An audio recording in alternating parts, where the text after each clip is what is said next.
What's up? What's up? I'm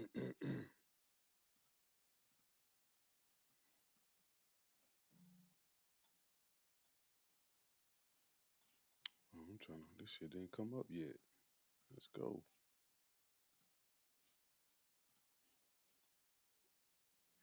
Like I always say, man, I appreciate y'all coming through, everybody. Welcome back to the show.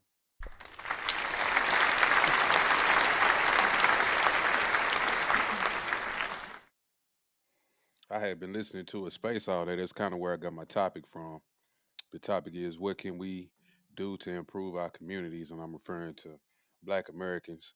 And the reason why I asked that question because I was listening to Brother Damian Jones' space earlier, and I was agreeing with a lot of what he was saying. So I'm gonna also put the link up in the chat boxes and the descriptions. Y'all can let me know what y'all think. Maybe you already went through his space. I don't know if it's still open or not, but if you want to come through here, tell me what you think. You're more than welcome.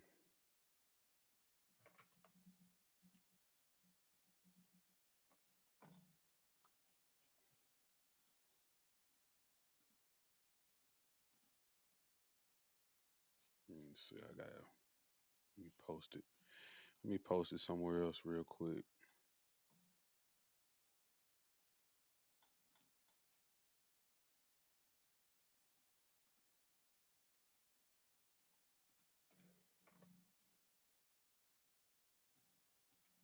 Hold on. Somebody left a comment, but I can't see it. Say it was offensive. Oh shit! What did they put?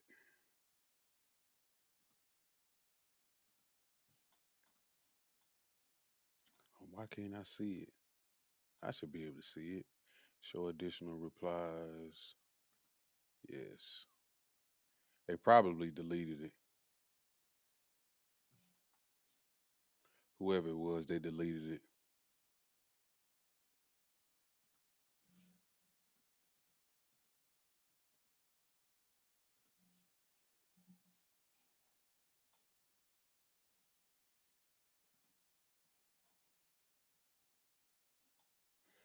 But yeah, the question is, what can we do as Black people to improve our communities, and what are some of the causes? So, kind of what they were saying in the space earlier. What? What they was in the space earlier saying, which is what I really agree with, was Brother Damien talking about how we need to take more accountability for what we got going on in our own communities. I agree with him. I don't want to hear the excuses. Yes, it is systemic issues going on. It is systemic racism that has been plaguing us, but it's not as bad as it was for our ancestors. We got more opportunities than they did. We are afforded a lot more now.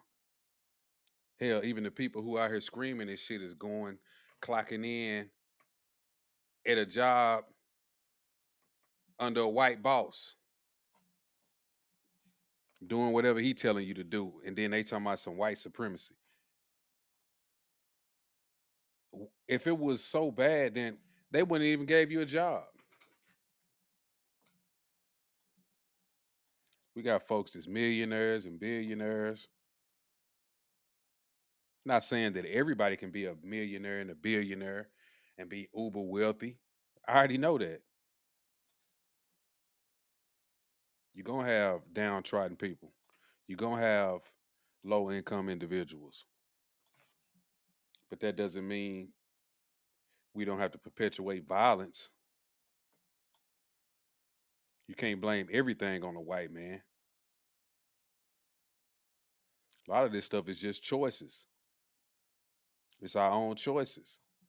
You wake up every day and make a conscious decision to go to work or to go out in your neighborhood and be a nuisance. And sure, there are places where some people aren't afforded a lot of opportunities, but it's still people in those places that have came out and done great things in those same places.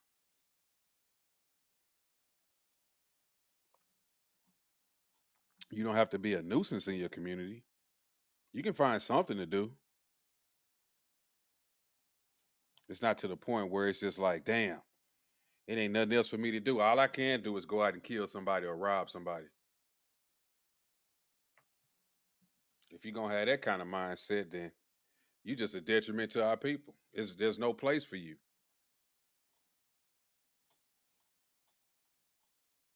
I even heard somebody saying something where they kept bringing this up about it's a lot of parents that's not in the home. That's the reason why a lot of these kids are out in the streets. That's a lie. That's a lie.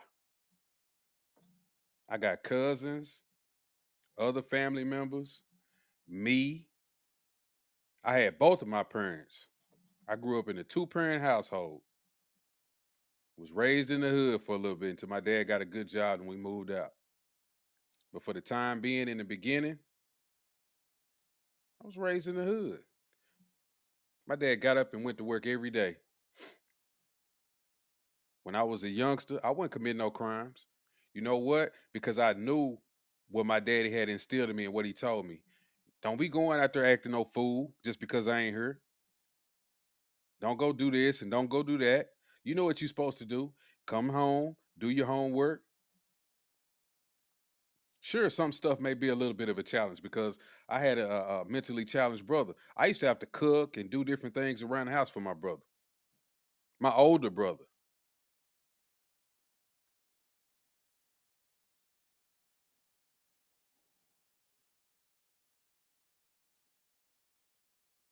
So all of this stuff is really an excuse.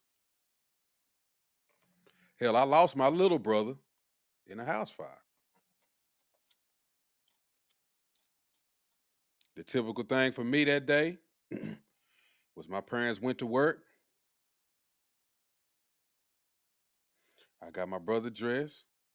We got on the bus. I used to come home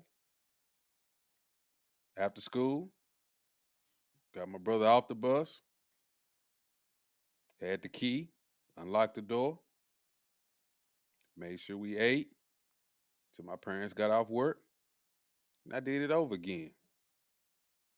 But one particular day, I didn't get on no bus. My auntie came and picked me up from school, which was strange. I didn't know what was going on. If I can recall, that was one of the first times somebody ever came and picked me up from school.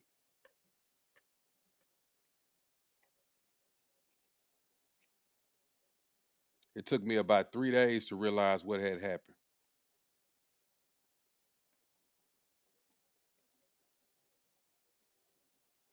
You know why? Because I never went back to that house after that.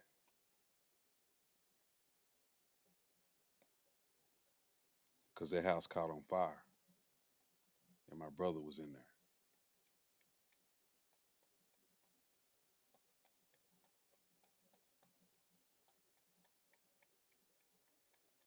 So the reason why I say that is because it's certain things that your parents instill in you. It don't matter whether they're going to work or not, to let you know what your responsibilities are. A lot of us, we know at a young age what we got to do. It's just what it is. There was plenty of times when my parents wasn't home. I didn't commit no crimes. When I got older, I did, but at that age, I wasn't committing no crimes. And after that, when I got older and did what I did, I self-corrected because of what was taught to me.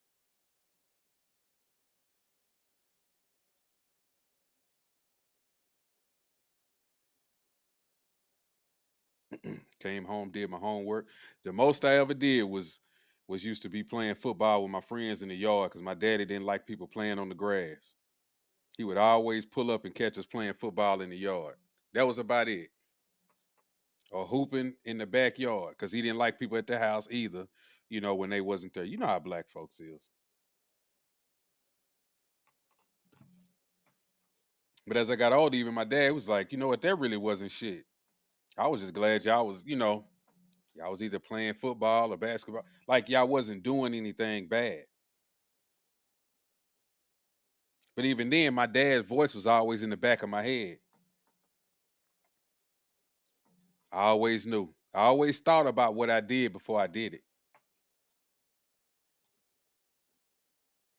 Charles says, we have to get rid of the mindset that it's none of my business. If somebody is doing wrong in your vicinity, then it is your business. It is your business. Yep. People in our own community, we got to check them.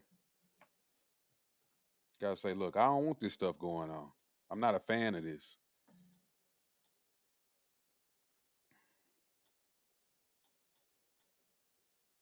All of this no snitching and all of that shit. Like, look, older people, when I was growing up, if you was doing something you wasn't supposed to be doing, they was snitching. Like I used to see the TV shows and the movies where the older person was like, "Oh my god," and was kind of quiet and didn't say nothing because of retaliation. I didn't grow up like that. Those people in my neighborhood, they did something crazy.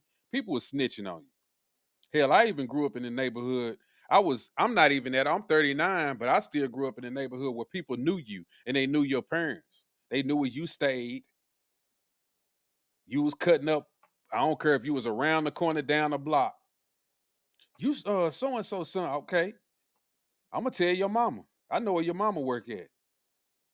Or they would just pull up.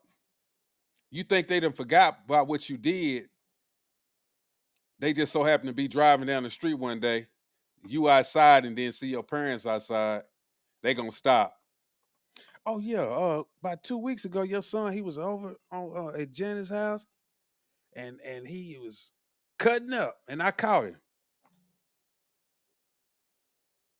And then your folks, what they gonna say? What'd you do? Oh, I got him. I got him. Okay, good. You did the right thing. And they gonna drive off.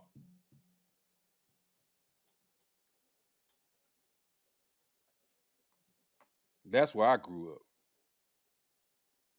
See, now it's this whole culture about don't even talk to your neighbor. You don't want to know who it is and who is these people in my neighborhood. Let me just stay away from them. Now everybody knew who you was. They didn't bother you. They didn't like always come over your house. But the people who stayed on the left and the right of you, y'all was always talking. I remember my daddy always talking to this dude next door named Mr. Cooper. Always talking. Even now, his neighbor next door to him, they always be talking. You know why? Because your next door neighbor is the one that's gonna say, "Oh, when you wasn't here, somebody came over your house. What kind of car was it? Oh, it was a burgundy, such and such. Okay, that was my nephew. It was a white so and so. What? What? A white what? I don't know who that is. Okay, okay. Next time I'm gonna go ahead and turn my camera on. I'll let you know who it was.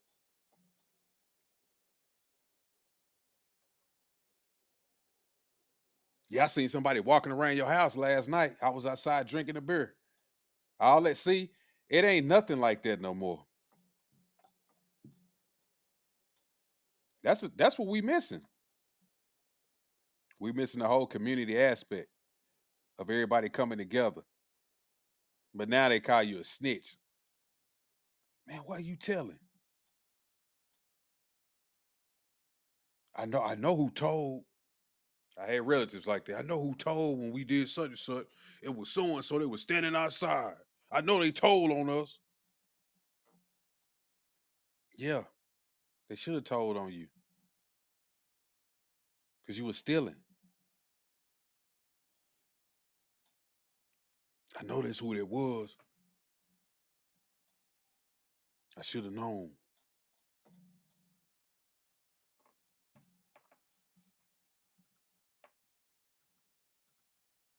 That's how we are.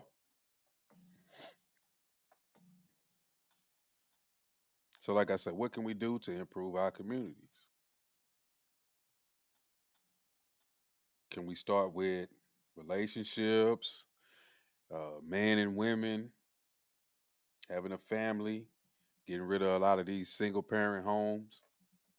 See, because when it didn't work out for me, I was like, nah, I'm not going to be one of these guys that just keep making kids and not having a meaningful relationship. You're not going to catch me running around here I got 3 and 4 baby mamas. No, I grew up in a 2 parent household. That's what I want. It didn't happen the first time, but if I ever do it again, that's what it's gonna be. It's gonna be me and a lady, and we're gonna do it the right way. Cause I'm not into this whole let me get the baby on the weekend and you can have her for Christmas and let me get her for Halloween and it's my birthday and that's bullshit to me. I'd rather be in the same household and we making the decision to say, look, it's my birthday. You and the kids, we gonna get some outfits or whatever. We're gonna go over here and we're gonna eat this.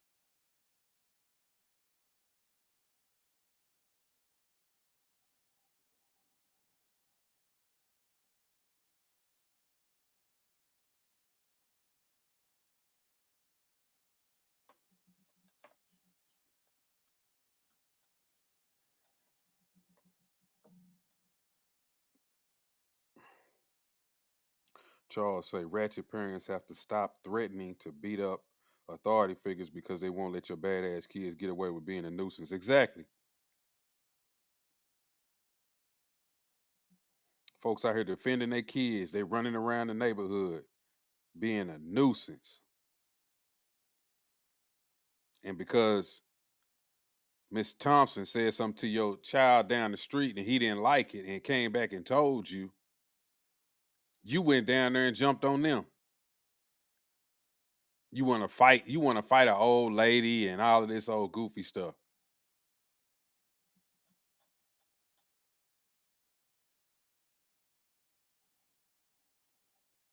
So that's my child. You don't be telling them, why does my headphones keep cutting off all of a sudden? They didn't used to do this.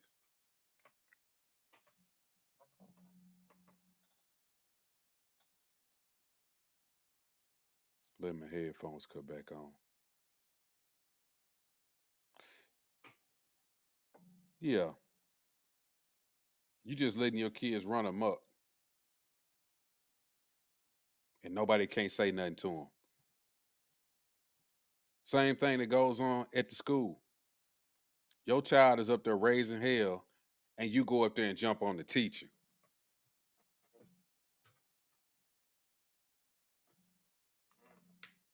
Like, what is that about?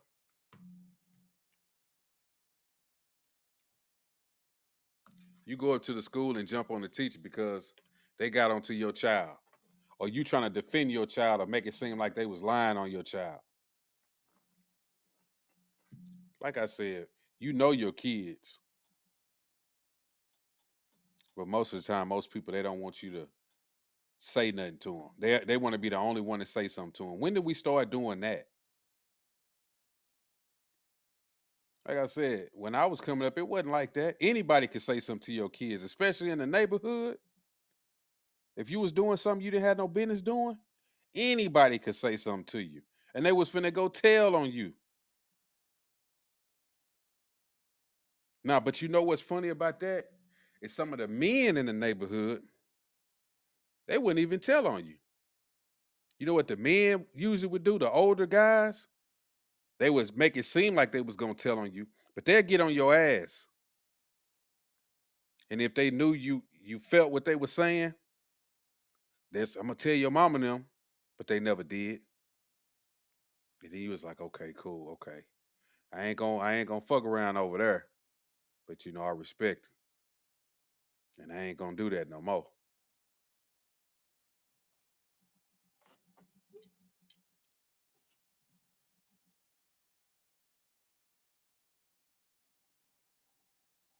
I can remember one time I had I don't know how old I was. Maybe I was 8 or 9 or something. And we was chasing some girl, just some stupid stuff, man. We was chasing this girl. You know how you always have somebody in the neighborhood that everybody kind of pick on or whatever. We was chasing some girl, and I cornered her. She ran up on somebody's porch, and I had these little pebbles, these little rocks, you know what I'm saying? and I was throwing them at her. She was like, "Stop, stop, stop!" And I was just slanging them at her. You know what I'm saying? And next thing I know, I felt something just snatch me up from the back. I see this woman to this day. It was a woman. She was a cop in the neighborhood. I didn't even know she was a cop, but she was a cop in our neighborhood, in the hood.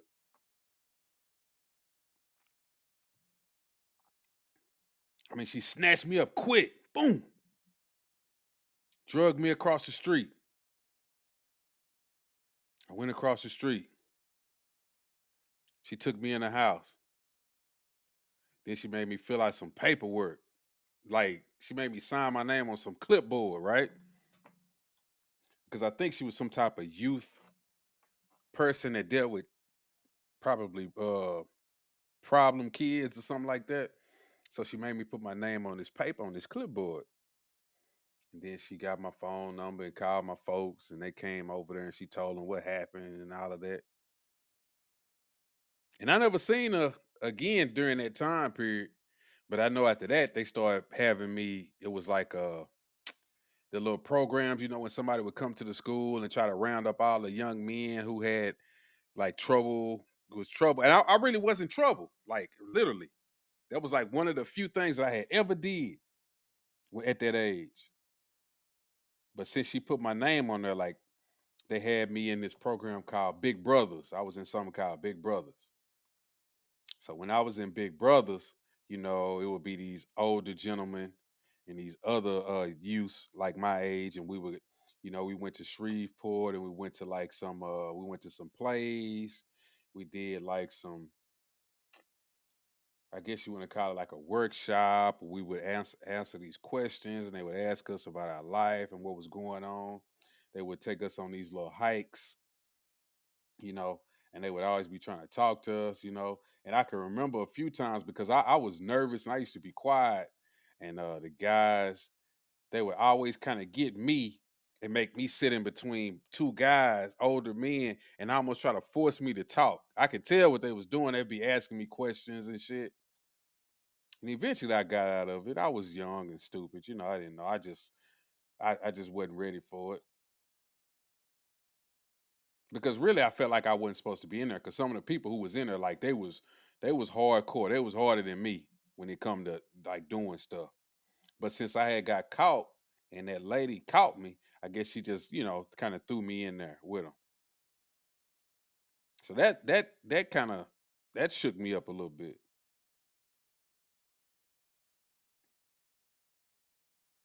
So like I say, it's this whole community aspect that we just missing. What were some of the statistics that they was talking about? Like 90% of black people kill other black people, and that's because we in the vicinity of other black people. White people kill other white people at like 80% or something like that. That's because they're in the vicinity of white people. But like he was saying, it was always some type of excuse. It was always an excuse, and it wasn't any accountability. Nobody was taking accountability for anything. It was always like, well, in 19 such and such, it started like this, and they did this to us, and I can't go for that, bro. I'm living this life just like you is, and I know that past experiences to our people does not mean that I have to conduct myself a certain way. I know this, but for a lot of people, they think I can always use that as an excuse, and that's what they be doing. Well, they broke up the family and blah, blah, blah. Yes, they did. Well, in a sense, we let them do it. All this stuff that they do to us. Why is it that we always fall right into the trap? And why do we just go all the way along with it? They pump crack in our communities. Well, you got to do the crack. You didn't have to do it. You didn't have to sell it.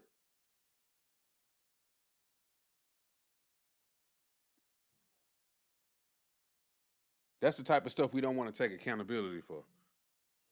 You get mad when if I or Damien or somebody was to say that, then you get mad. You're like, well, damn, he's a coon. He know that they pump that into our communities. So if I come up to you and say, here's some crack, what you gonna do with it? I'm gonna get rid of it. I'm not gonna take it. I say, here's some drugs. What you gonna do with it? I don't have to sell it. Here, you can take it back. I don't want it. You remember when people used to stay in the projects and they would always keep their stuff looking nice and neat, even if they was in the projects? You remember that? Because they had pride in where they stayed. They wanted it to be clean. I can remember relatives staying in the projects. I mean, their houses were immaculate, clean, nice. Now, when people stay in these same projects in my city, they run down. People walking the streets. Shit is toe up.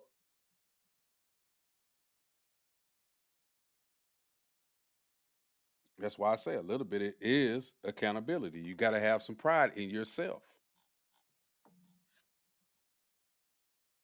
Well, don't talk about black people like that. It ain't our fault. It's all systemic racism. The white man made all those young brothers go out and kill somebody. Really? Yeah. They dropped guns off in the hood. They did? Yeah. They made them. So they made you grab the gun, go up to another black person and blow his head off. They did that too? Yeah.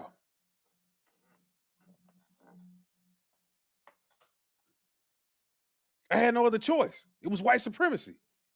I had to kill a nigga. Oh, okay. Hmm.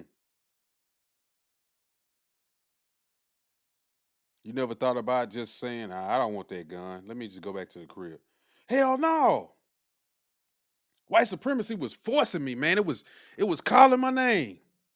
So I picked the gun up, took it home, figured out how to shoot it. I said, man, I'm finna go rob some niggas. Hmm.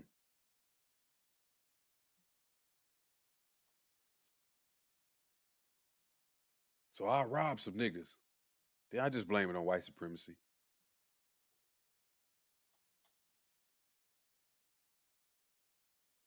Well, why is it that we have such an influence over music and other groups listen to our music? Talk about shaking ass, killing people, fucking somebody's girl, taking their bitches. Why they don't do that then? Why they just listen to the music and just, I'm gonna listen to the music and that's it. After I cut it off, that's it. Why they don't get caught up in stuff? Why do when we get caught up in stuff we blame it on somebody else? So you fall for the trick, but then you still blame it on somebody else.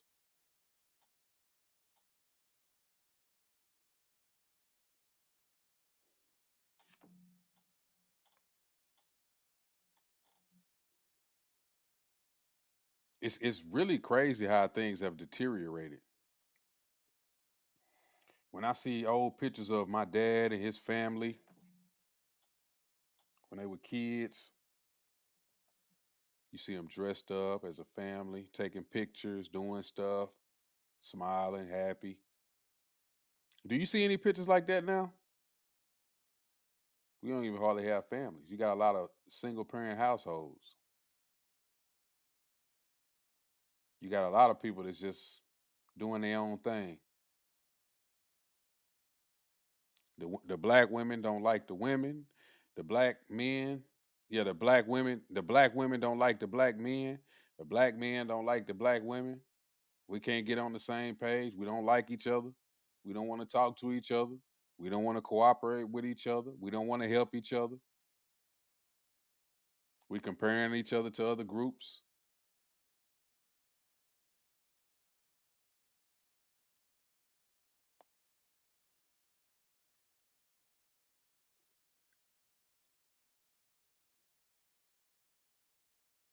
Don't want to take responsibility for anything. Let me just blame it on somebody else.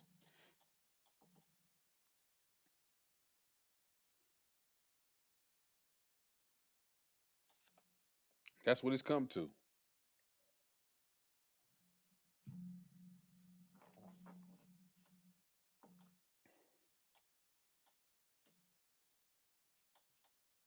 I've been going through some of these AI.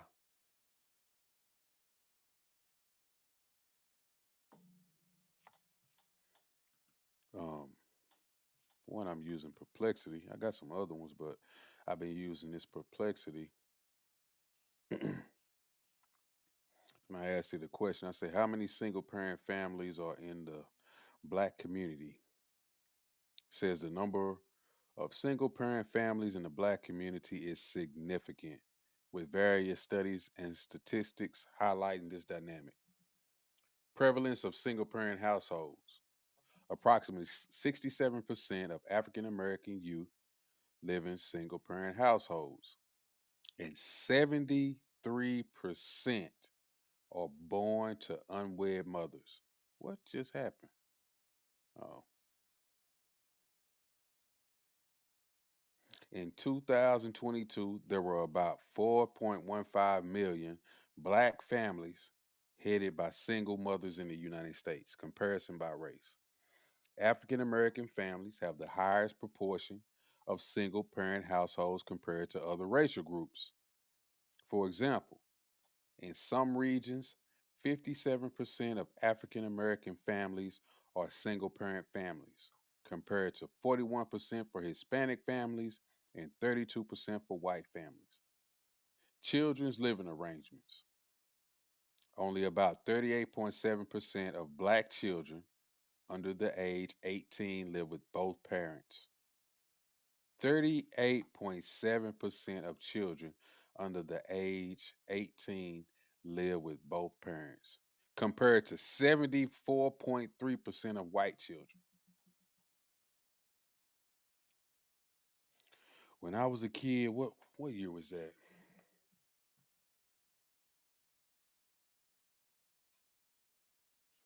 Let me ask it a question real quick.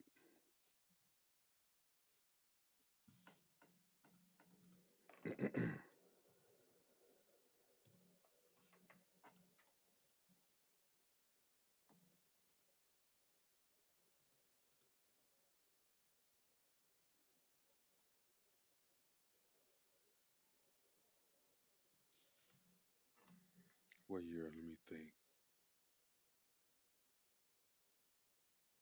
I'm gonna just say 1995.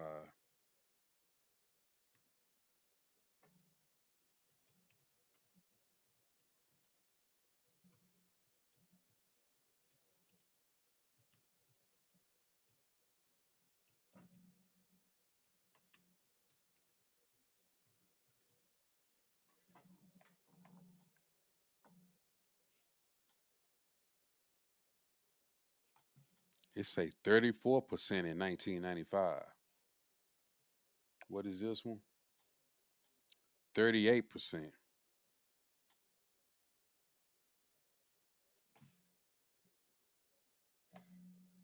So it was more. It's more now than it was back then, but it definitely didn't seem like it.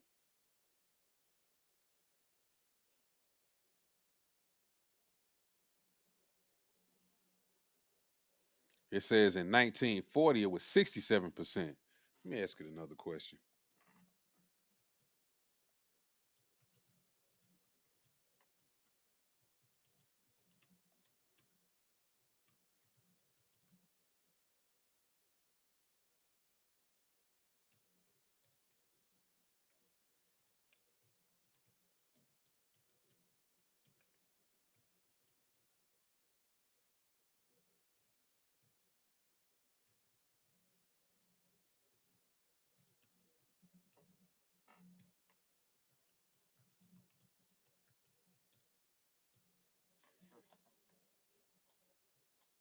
The year with the highest recorded rate of two parent households for African Americans was 1880, when approximately 75% of black families were nuclear families. Let me do 1970.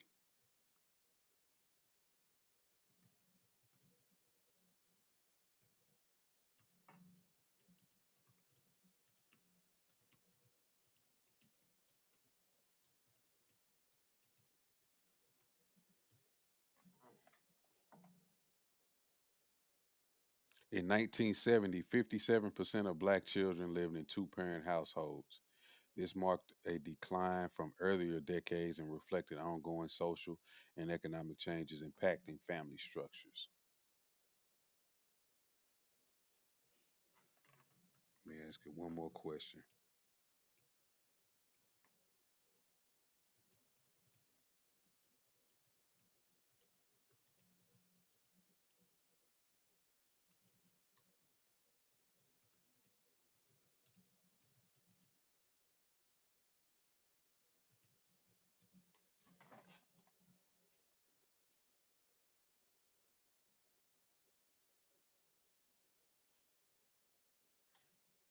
By 1960, 68% of black families had both parents present, though this was already lower than earlier periods, of course, because, during slavery in 1880, it says it was 75%, but, you know why that was. That was post slavery, my bad. But, post slavery, there was more family oriented. Everybody was having to work together, everybody was doing things as a collective, trying to make things better.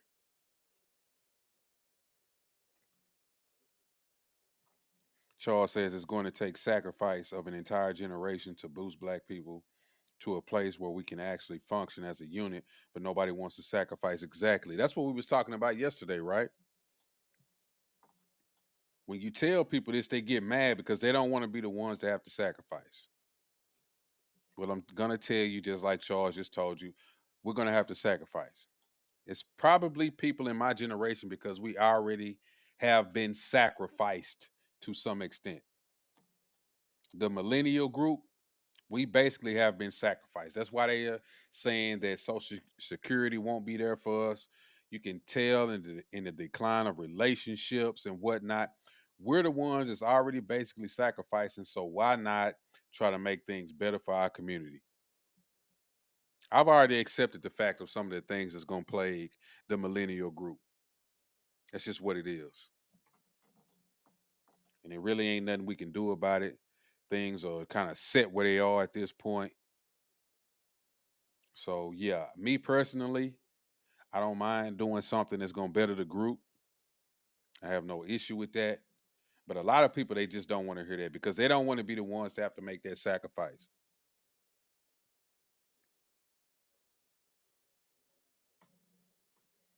See, at least I have a child, so I know I want something better for my daughter. I know I want something better for her generation so they don't have to deal with the same kind of crap that people in my generation are having to deal with. You know,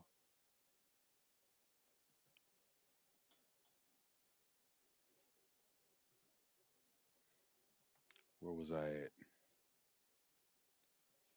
at? In the decline over time from the 1960s onward, there was a marked decline. Let me show y'all this page. In two parent households among black families. In 1970, 57% of black children lived in two parent households. By 1990, this figure dropped to 50%. And by the early 2000s, it fell further to around 38%. So over time, it just got worse and worse and worse and worse and worse.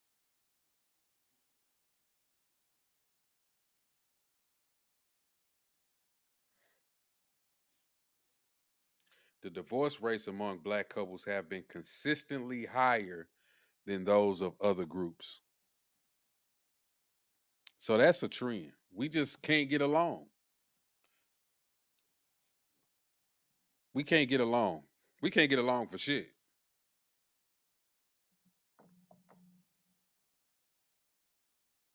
Cause I'm gonna be honest with you, the women they want the men to be like they used to be, but they want to be something different. The men We don't have the same things going on like they did back then. Now, with the feminism and stuff, you got women that's working. They're not in the home as much. They always saying they got all these degrees, and with that comes a level of big headedness, whether they want to admit to it or not. They think because they got a degree that they're gonna be that they're better than a lot of these men. So if the man is working a blue collar job, they feel like, oh, I can do better than him. So therefore, I don't want him. Oh, I make more than him, so I don't want him. Instead of thinking about coming together and still playing your role, letting him be the man, you being a woman, they think that something is gonna get taken from them. But they don't mind taking away from the man.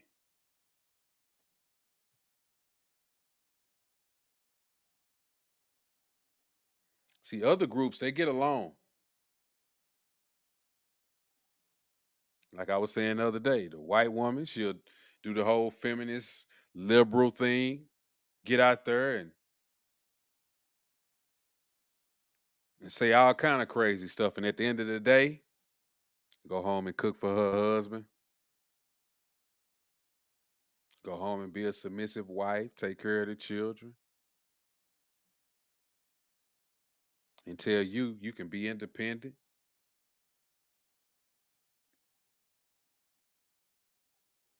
and you fall right for it.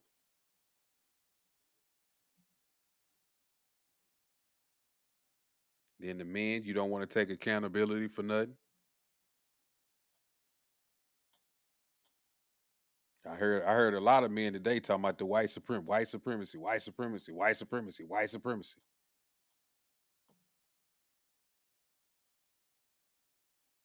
You know, I heard that talking point so much. It's to the point where, like I was saying yesterday too, because I'm tired of the excuses as well as Damien is. When you say stuff like that, people get mad at you. They unfollow you. They don't want to talk to you. They say you're a coon. It's like, come on, because I don't want to hear the excuses. I'm a coon. Because I don't want to go for that type of BS. I'm a coon. Shit don't make no sense.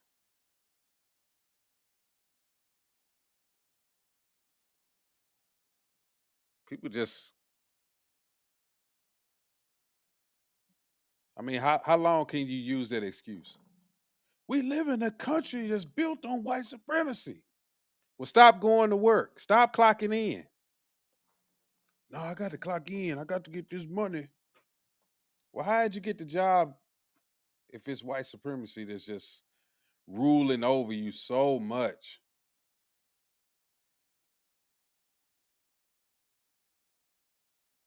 Bro, I live in Texas. I want to say this state has the most black people in it.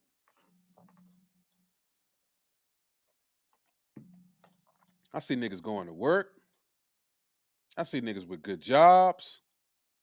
I see niggas with families. I see niggas taking care of their business.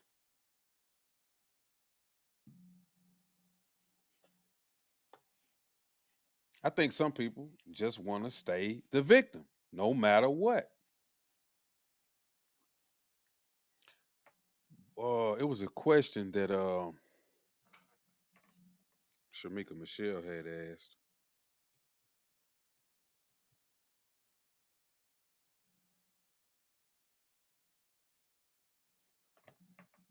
Let me find it.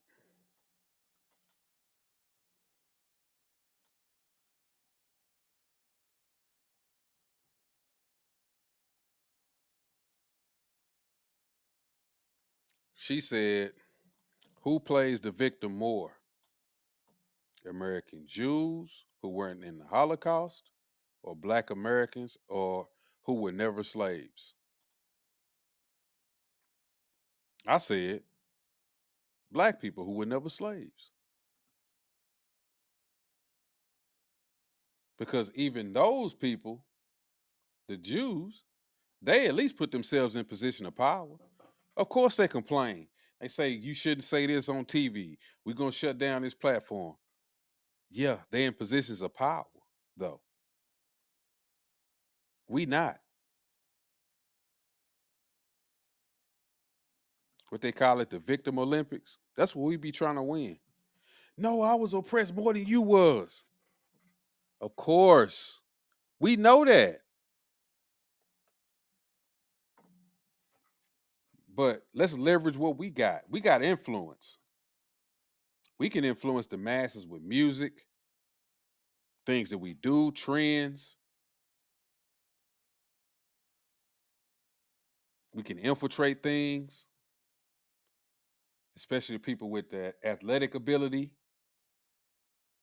Some of those athletes with their superior athletic ability need to use it. Make as much money as they can. Buy a franchise.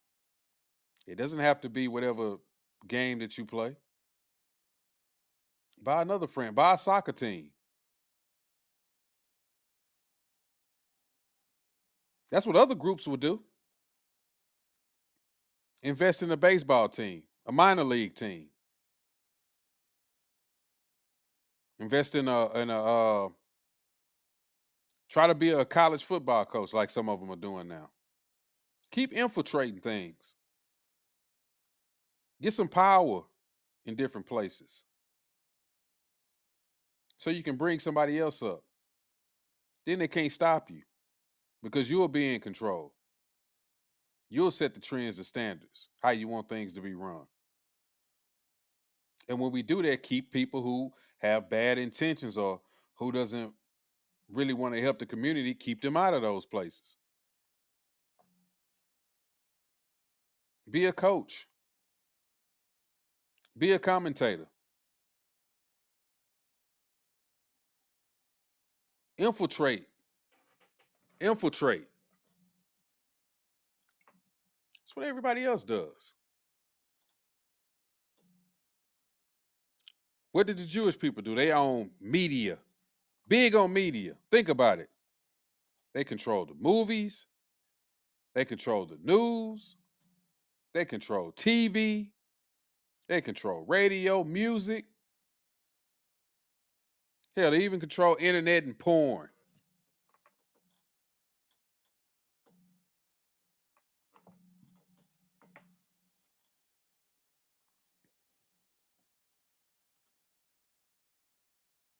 Charles say white supremacy has nothing to do with how we treat our women. Facts. I'm gonna stop right there. It has nothing to do with how we treat our women. I'm gonna add to that. Not only our women, but ourselves and other people. But I've heard people use those excuses.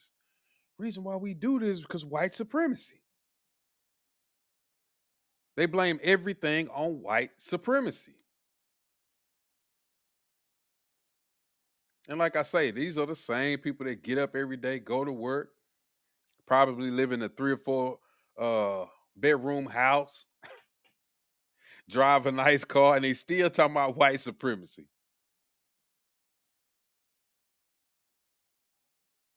He says, or the fact that a lot of us aren't there for our kids, or a lot of us choose to be 50 or 60-year-old street dudes. That's true to a certain extent.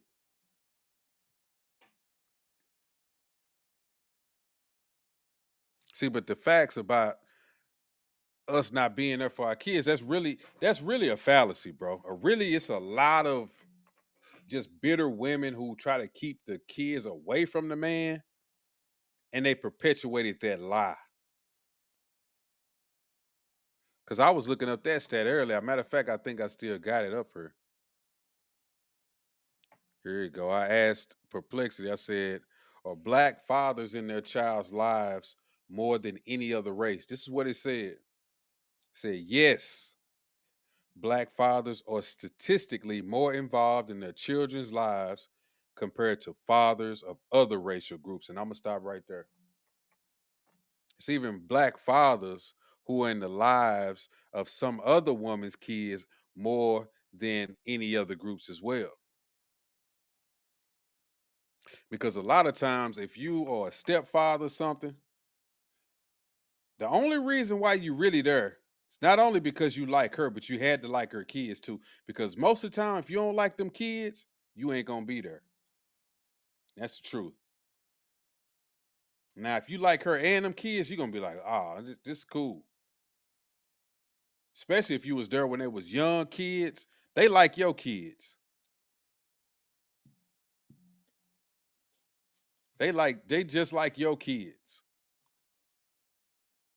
But it says yes, black fathers are statistically more involved in their children's lives compared to fathers of other racial groups, particularly when they live with their children. It says here are the key findings: involvement in daily activities.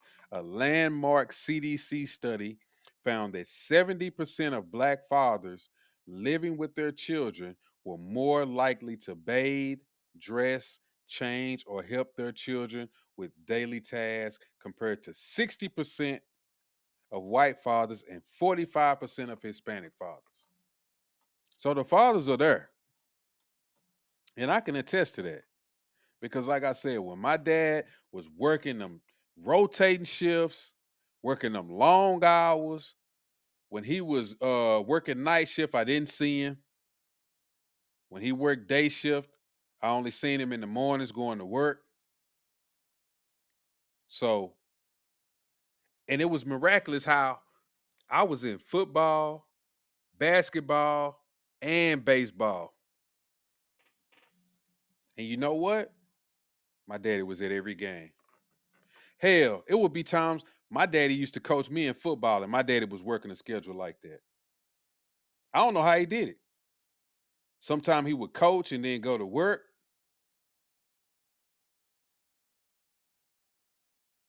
He was at my games. He used to take me to the games. He'd be there sitting there in his work outfit. I mean, his work clothes. Take me home and he'd go to work. Or my mama was there. And my mama used to work. She was a working individual. Still is. Still go to work. My dad then retired and told my mom she don't gotta go to work. She still get up and go to work. Still get up and go to work. My mom used to come to the games. Hell, my grandma used to be at my games. My auntie used to be at my games. I used to play football, basketball, and baseball, and all my cousins used to play all three, and they used to come to the games, and they was working too. So all that stuff about the men not being there, that's a lie.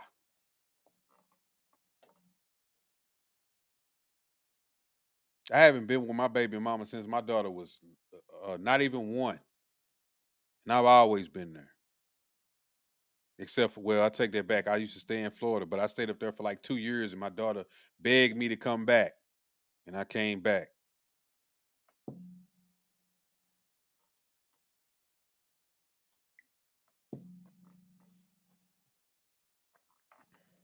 So all that's a lie. Where am I at?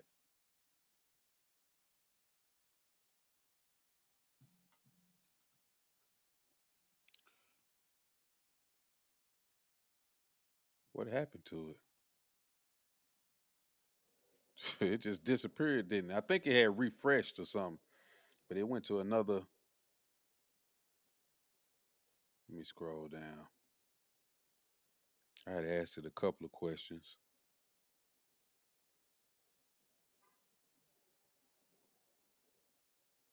Okay, here you go.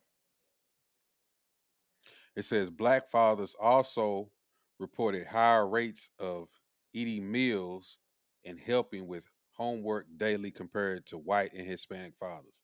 So not only are they there, but they actually engaging in the child's life when it comes to cooking, helping with homework. And I can attest to that.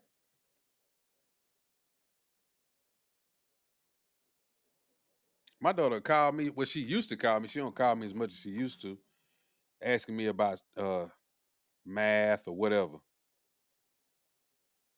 cooking. And the men, we usually have more stricter rules than the mom does. Cause she's even said something about it. She's like, damn, she act different when she with you. Yeah, cause I got stricter rules. See, when my daughter called me and say she want to go somewhere, she know I'm gonna be hard line about it. I'm gonna be like, where you going? You need to turn your location on. What time you leaving? Okay, you need to be ready at that time. Where you going? Okay, you need to be there. You don't need to go nowhere else. And if you do go somewhere else, I need to know. See, it's been times when she was with her mom and done all this stuff and kind of went to other places and did other things, and the mom didn't know. But see, when she's with me, I gotta know. I need to know what's going on. She don't even cause no fuss about it. She used to, but it was short lived because she know I'm the dad. She know it's not gonna fly with me. I need to know more than what your mom is gonna require of you.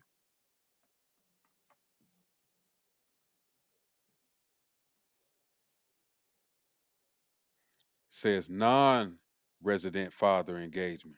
Even among non-resident fathers, black fathers were significantly more likely to spend time and engage in activities with their children compared to Hispanic fathers.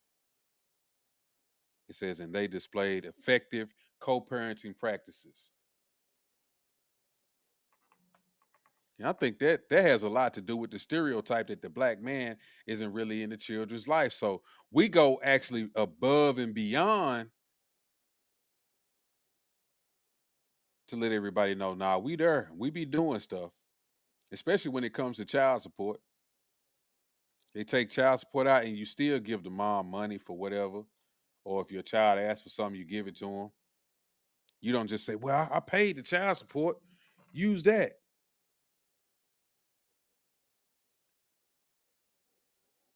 Well, she want to go to the mall. Here's a couple of bucks.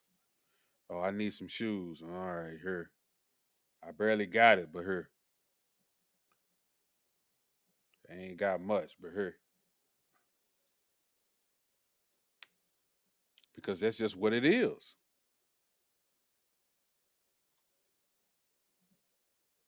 There's been times I planned on saving some money. My dog was like, man, I need this. It's like, damn. Well, there that goes. And I gave it to her.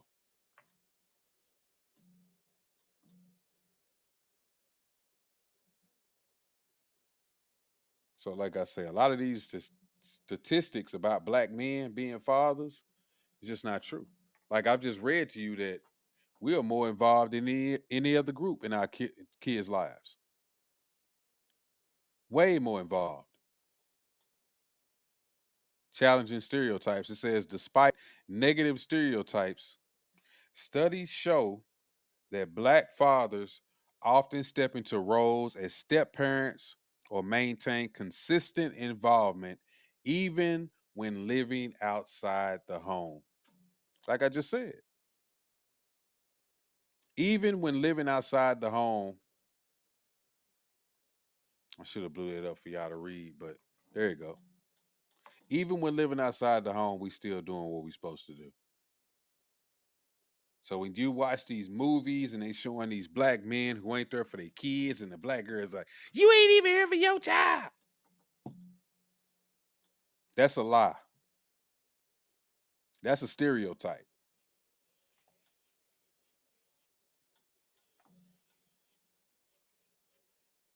Even the people look at the dudes on Twitter.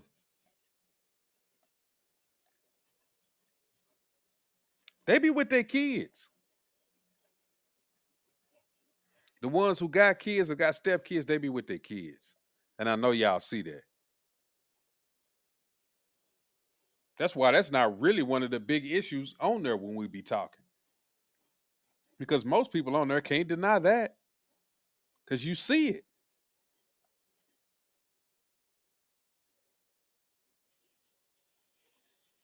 Hell, I posted a video where I was riding a four-wheeler with my daughter at this they call it Gator Run, right by the crib.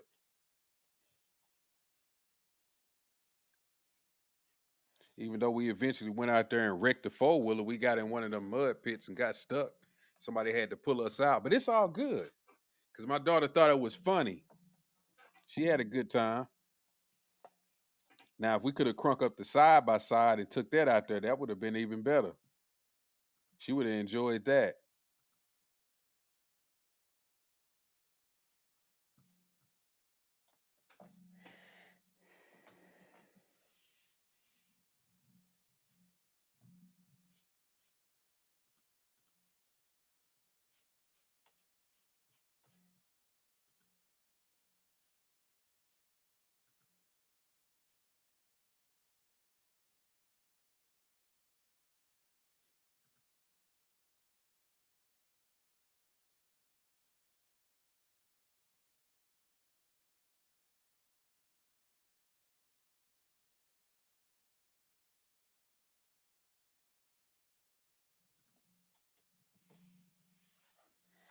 Anybody want to come up and talk to me? I'm finna go back to that page in a minute. I haven't been looking.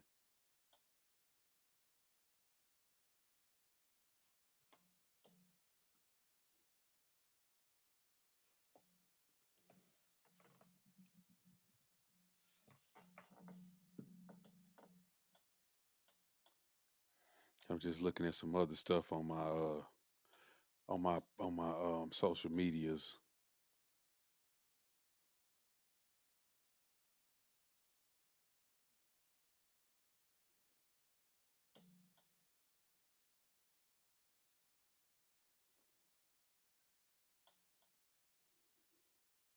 Oh, somebody that came up. Who is it? Is it Chanel? Chanel. She brought. Nah, it's Dark Kent. What's up, Dark Kent? What's going on, man? What's up, Malcolm? You hear me? Oh no, I'm not talking to you. I'm talking to somebody in the chat. oh. Malcolm, I know him from Twitter. Nah, I know him from the chat. Twitter. Nah, he cool. That's where the knowledge is. You know, I'm gonna be real with y'all. If y'all ever run across him over there, bro, he got some. He'll drop some shit on you, bro. Man, it's very, True that, true very, that. very knowledgeable, bro. One of them people who know a lot of shit, and it ain't no bullshit either. No, I'm gonna keep it real with you on that. He ain't just making no shit up like a lot of niggas. He ain't just saying shit out his ass. So I give him credit True for that. that. What's going on though?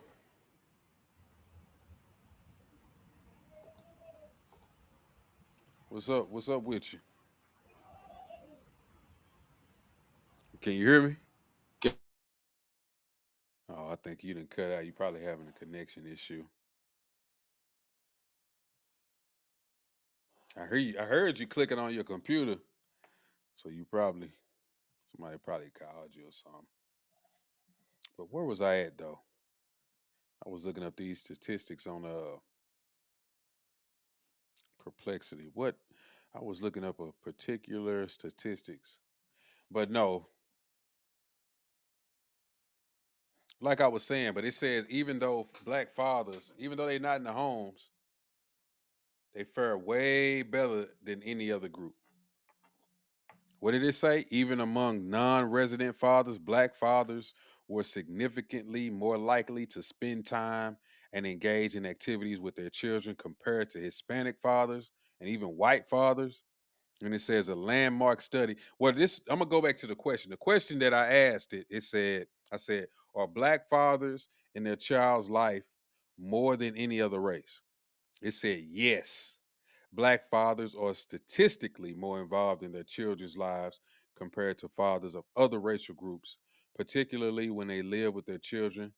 Then it says a landmark CDC study found that 70% of black fathers living with their children were more likely to bathe, dress, change, or help their children with daily tasks compared to 60% of white fathers and 45% of Hispanic. Black fathers also reported higher rates of eating meals and helping with homework daily compared to white and Hispanic fathers.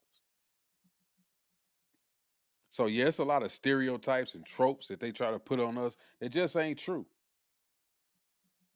That's why I say a lot of these excuses, we don't need them. We there. Why are we falling prey to people saying, "Oh, such and such is happening to us. This is why we can't." It's a lie, and it'd be crazy because as some of us men, we know it's a lie because we're not living like that. You can't con me with that.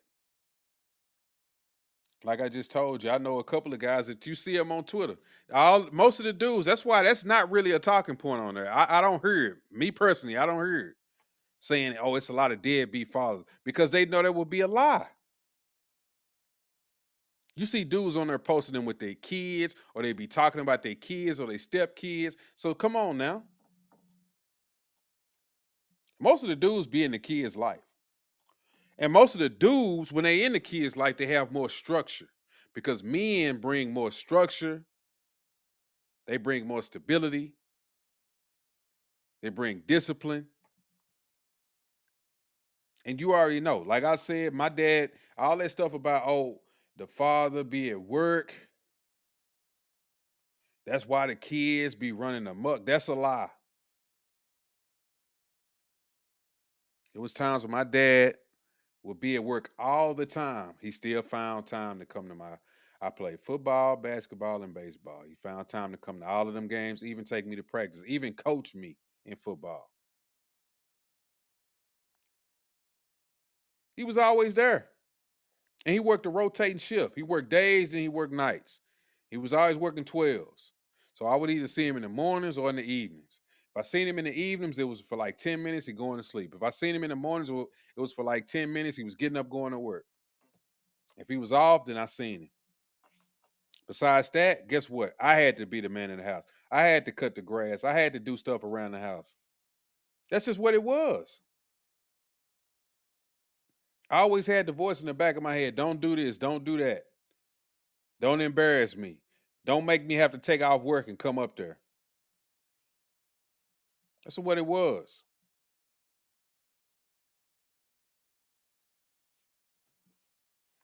But going back to my question, it says, what can we do to improve our communities? Like I'm really referring back to if you was on Twitter, if you somebody from Twitter, and you know I'm referring back to the Reverend Damien's of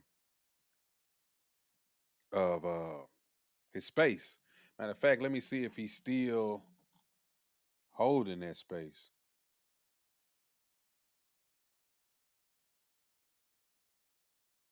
I don't see him.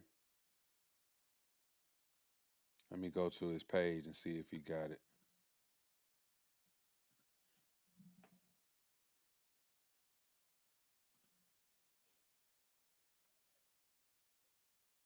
Mm-mm. No.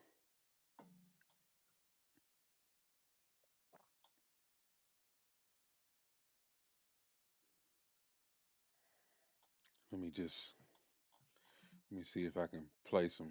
I don't know exactly. I'm just gonna click on it.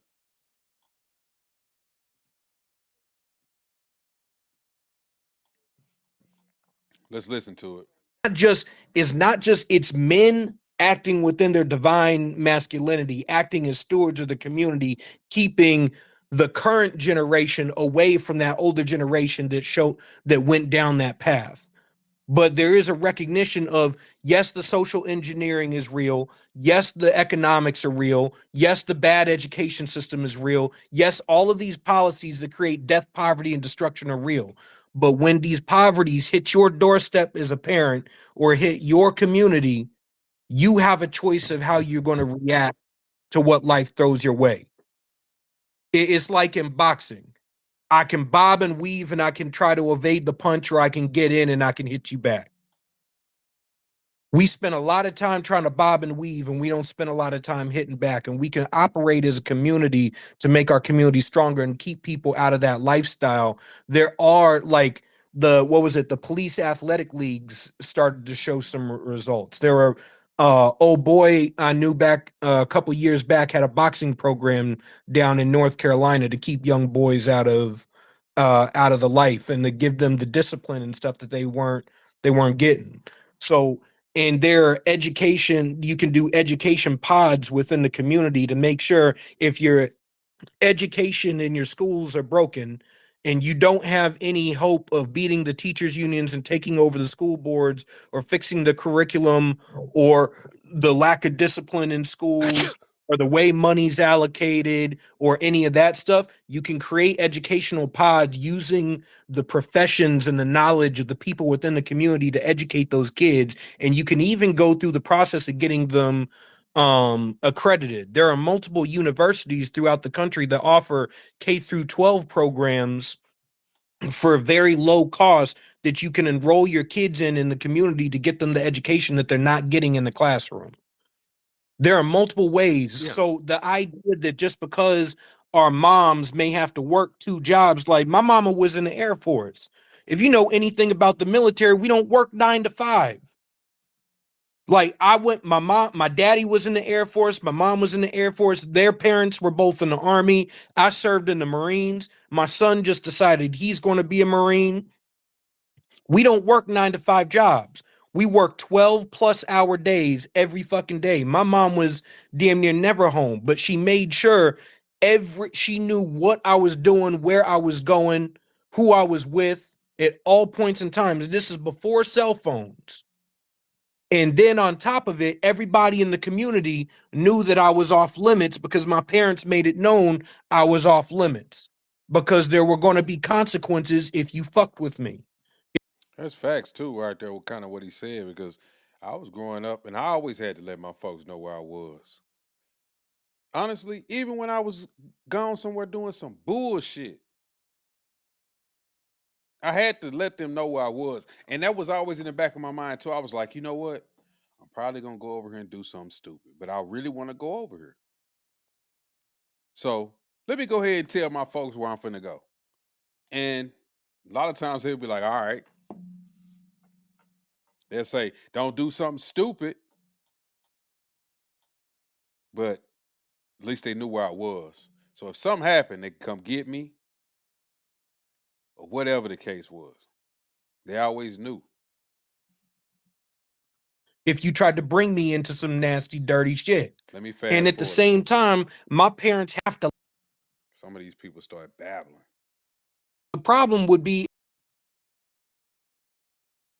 At 91%, Naheem, and what I'm All right, asking you, I'm gonna my say good this. brother, I'm gonna say this and drop what I'm down. asking you, my brother, I'm gonna say what I gotta I'm say and drop down because we got a solution. We got down. Let's solutions, and have a we're conversation. working our solutions. Wait, hold on. You ain't gotta drop down. We can have a conversation. You But ain't trying to have the conversation because soon as no, I start getting into listen, real statistics, you start cutting me off because you can don't you want to pause hear for a those. moment? Can you pause for a moment? Every room you go into, you bring this bravado. Like, dude, Nah, chill, I'm man. just Come on. me, dude, and you Well, don't let's like chill. dudes Let's like talk me, like and men, that's what bro. your Let's talk problem like is. men. That's what your Let's talk problem is. like You don't men. want to talk like a man. Let's That's why you talk keep like cutting me men. off. You wouldn't have cut me off from get I go, ain't and cut we you could have off. just had a conversation from get go. What? No, you're reading a book. No, I'm This is not not a reading a book club. book. This I is was not reading from Naheem's an book article. club. This I is only not had two more Naheem's book sentences club. to go, and you Sum cut it me up. off. Sum it up. I can do that. I'm the host. Yo, Are brother you familiar Blue with that just type of came up role? here. Wait a minute. The brother Julian just came up here and just talked for like 15 minutes straight. You No, didn't rush I'm him trying to off. have a back and forth with you. You didn't rush brother I was gonna let Julian you off. He finish. talked for like I've been 15 waiting to minutes hear straight. from you. Can you calm down? Man, don't do that, bro. Can Don't you do that. calm down, Don't do brother? that. Don't do that. Talk No, your I don't want to base. calm down. I'm hyped. Here's my I'm here, hyped. but again, here's my. I'm hyped too. We Good. both are Let's hyped. get hyped We care together. about the And issue. maybe we could We figure care some about shit the out. issue. But okay, that's fair. But hear me out. What I'm asking is, what does that data have to do with modern day homicide? Let me make this point, and you can respond to me. We talk about the disinvestment. You talked about how black people lost money in houses, things of that nature. Say something now, Dart. I couldn't hear you. Yeah, I can't hear you. Check your settings. Go to that little cog wheel. Click on audio and make sure your mic is set up properly. That might be what it is. Because if you're using some type of Bluetooth, just make sure that you change it like to your input. Change your audio input to whatever your Bluetooth headset is. And then you can change your output to maybe your speakers or your Bluetooth headset as well. So try that.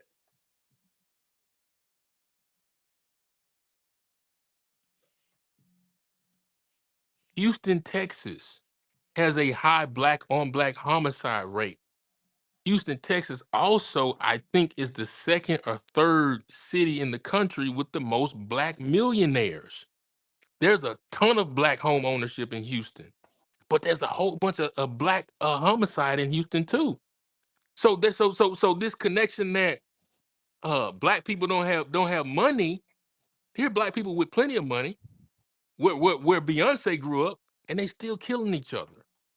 So what's your response to that? So like I was Modern day, like modern I was day. going to get to, the reason why we see Chicago the way that it is right now is because they lost $4 billion of equity due to racists that controlled the real estate ecosystem out there. It wasn't just the realtors, it was a whole ecosystem. You couldn't even go to the judge or the courts to get remedy from. And so this is what happens when you can't pass down wealth today. You get a byproduct of the crimes that are committed due to poverty. I've read the studies on these things. I studied Michelle Alexander's book, The New Jim Crow. I didn't just read it. I vetted her sources to see where she was getting this information from so that I may have that information, because I'm looking for solutions. I'm not just trying to sit around and blame the white man for everything, because everything that we're doing is about solutions. You don't hear that in our space, but I'll be damned if I let somebody just say it's all our fault. And every time we go to somebody else that control the ecosystem, like the real estate ecosystem, like Chicago, is nah. I don't even use the N word, and I grew up in the hood, but I'm gonna repeat you. You niggas just ain't shit. Nah, get out. Bro, he see Naheem is one of them people. He they just don't want to be accountable. Let's always make it about somebody else or what somebody else is doing. Oh, don't cut that on yet. I'm gonna watch that later. They always got an excuse. Did you check your settings? Did you check the little cog wheel?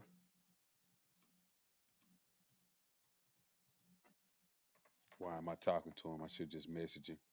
But yeah, people like Naeem, this is what they do. They don't want to be held accountable. They want to put the blame on somebody else, and they want to make it this big issue. All of this other stuff is going on. Yes, this stuff is going on. But if you keep using this stuff as a crutch and you keep leaning on it, you're never gonna get nowhere. I can remember in high school playing football, I was trying to get a certain position, and it was a coach. The head coach didn't like me. Eventually, he wasn't the coach no more. He moved up to the athletic director, and then another dude took over. But it's like, how many times you gonna say this dude is holding me back? He can't hold me back because the other coach already knew what I could do, and it was gonna show through, regardless of what he was talking about. You know? So why am I sitting up here letting him get to me? Why am I sitting up Mic here check. letting him control my fate? What's up? I can hear you. Okay. I All got right. you, Go man. ahead. Get using your. All right. Yeah, Go ahead. I'm just saying this guy Naheem, who we was listening to, he just one of these people. They constantly want to put it on other issues, and I'm not a fan of that. Yeah. Like when they say white supremacy, Which, I understand that, bro. I know it's white supremacy, but some of this stuff right. is Right. not as prevalent as it was to our ancestors. Our ancestors had it a lot worse. They was dealing with a lot more BS.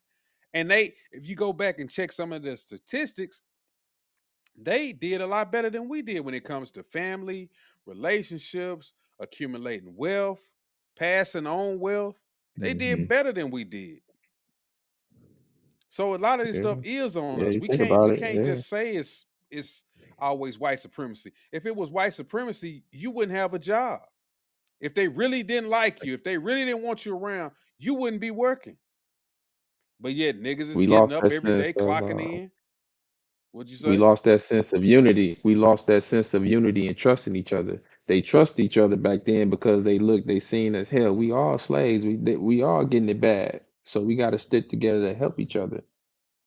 And that just Mm-hmm. completely died as time went on. Generation went now we killing each other. I Yep. don't think it was well. It may have been instances where slaves was killing slaves, but it wasn't as you know. It wasn't forced upon us, or it would that I couldn't see that generation of our ancestors that divided back then, because we all in the same boat. We all slaves. We trying to get from under this.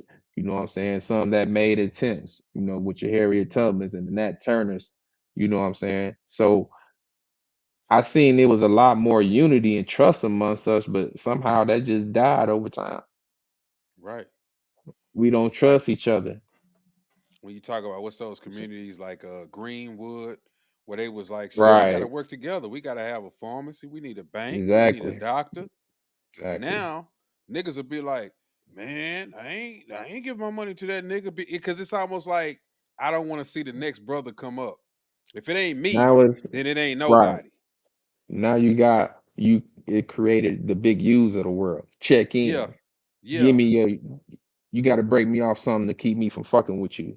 right, right.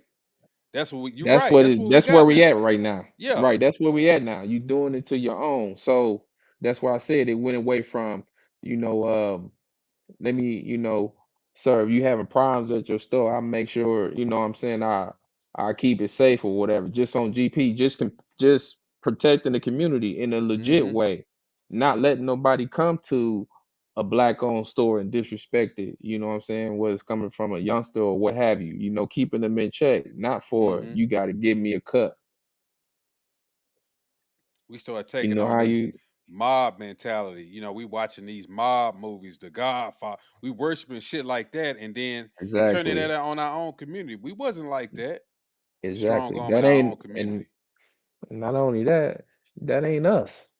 Yeah, that ain't That us. ain't us. That ain't never was us. So why are we idolizing that type of shit? No, Yeah, that's what we took on. We took on that type of personality. Like you right, say, everybody want to be the big U's and want to be the big man of the right, block and I gotta run the block and I gotta run this whole neighborhood and it's my neighborhood and I need to know what goes in and out and like right. it's Instead of ridiculous. working together, Yeah. you know. Now now don't get me wrong. I understand that everyone will wants to get paid for their time and investing in something. But however, if you in that community though, I mean, if that's one of the things you wouldn't want to be strong arming your own kind that got black owned businesses Facts. there. Just come on. Facts. What's up, Damien? Man, I appreciate you coming through. This is brother Damien who was holding the space earlier, and I was listening to him, and I was, like like I tell Chanel when she on her, I be agreeing with a lot of what Damien say because he just be speaking facts. It's nothing to really dispute when it comes to be honest with you. I know a lot of people have issues with it. I don't like. We got to take more accountability when it comes to a lot of this shit, and that's just what it is. Oh God. That's just what it is. What's going on, brother? Can you hear me? Yes, sir. What's up, Yes, bro? sir. I can hear you. Nice to Not meet you, much, brother. man. What's your name? Dark Kent? Yes, sir. That's Dark Kent, pleasure to meet you, brother. God bless you. Um, Rod, what's good, man? Not much, man. Long time no see. Man, listen, man. I just finished that space. I had so much fun today, man. I know you did. I was I had listening so much all fun day. today. I was listening. Hey, I was enjoying it, man. That was a good space. That was a good space. Hey, but you was letting them have it. When you was going in on them, I was like, there you go. Cause shit, the truth is just the truth, man. All of this white supremacists is holding us back. Of course, like I was saying, it is things of systemic racism that's plaguing us a little bit, but it's not as prevalent as it used to be that's holding us back. If, like you said, hell, most of these people wouldn't even be going to work. You wouldn't have a job if you say that it's so bad like you claim it is. You wouldn't be going to work, Mhm. you wouldn't be walking freely, you Yep. wouldn't be living in a four bedroom house, driving a nice car. That's what killed me. When they saying this, some of these people on Twitter got nice cars, nice houses, and they still talking about somebody holding them back. Man, Because stop. we have a choice. You have a choice if you want to work for someone or you just gonna be a contractor. So you got a choice if you want to do that or not. You know what I'm saying? Unlike our ancestors, they didn't have no choice. They just knew they was owned property, was breeded like dogs. You know what I'm saying? They didn't have no choice until they, until you had those stories about some like really trying to get away. Was strong-minded enough to make a choice like, fuck this, I'm tired of this shit. Let me retweet this, Rod. Okay. If y'all are looking for me, Oh, they looking for you. I'm here. Man, I'm getting so many mentions right now. I bet you was. Oh Bet you God. was, because it was a lot going on. It was, how many people was in there at one time? The most, about 150. At most, we hit like 194 Oh, okay. at one point. No. But like within the last 2 hours, we hit like 280. Probably when Maj came through there, huh? No, it wasn't Maj Maj. It was Toure. this other person that got like 200,000 followers and came Mm. in and retweeted. And then we had like, at one point, it was like 300. Because Okay. sometimes that happens, it'd be like bots. But no, this was like a real retweet. They got it cracking like that. Because I was at that point, I was getting ready about to end it. And then I seen 300 popping. I was like, all right, let me kick it back up a little bit. You start feeling that adrenaline rush, didn't Yeah, you? I got a second win or whatever. But no, man, I had a good time. Like I had some time today, so like I haven't done a space probably since January. I just don't be having the time. But I was like, some told me like this stat like hit me, and thank goodness for like Chat GPT and Grok on Twitter, because as I'm having these conversations now, I can just pop down in Grok real quick and ask a question and pull up the data mid conversation. And so I was just doing something we were talking the other day, and I was like, and I hit the number. I was like, black on black crime, 91% of the black homicides are by black people. I was like, whoa, that's crazy. But I said, okay, let me be fair. Let me see what the numbers are for every race. So 91% for black people, 81%, 82% for white people, 67% for Hispanics, 43% for Asians. I was like, okay, because people always want to say proximity. I was like, okay, well, all races have, a pretty, I still think a high number because of proximity, but ours is the highest. We're at 91%. That's crazy. Asians at 43%. So what's the difference between Asians and black people? Why are they 50% lower than we are?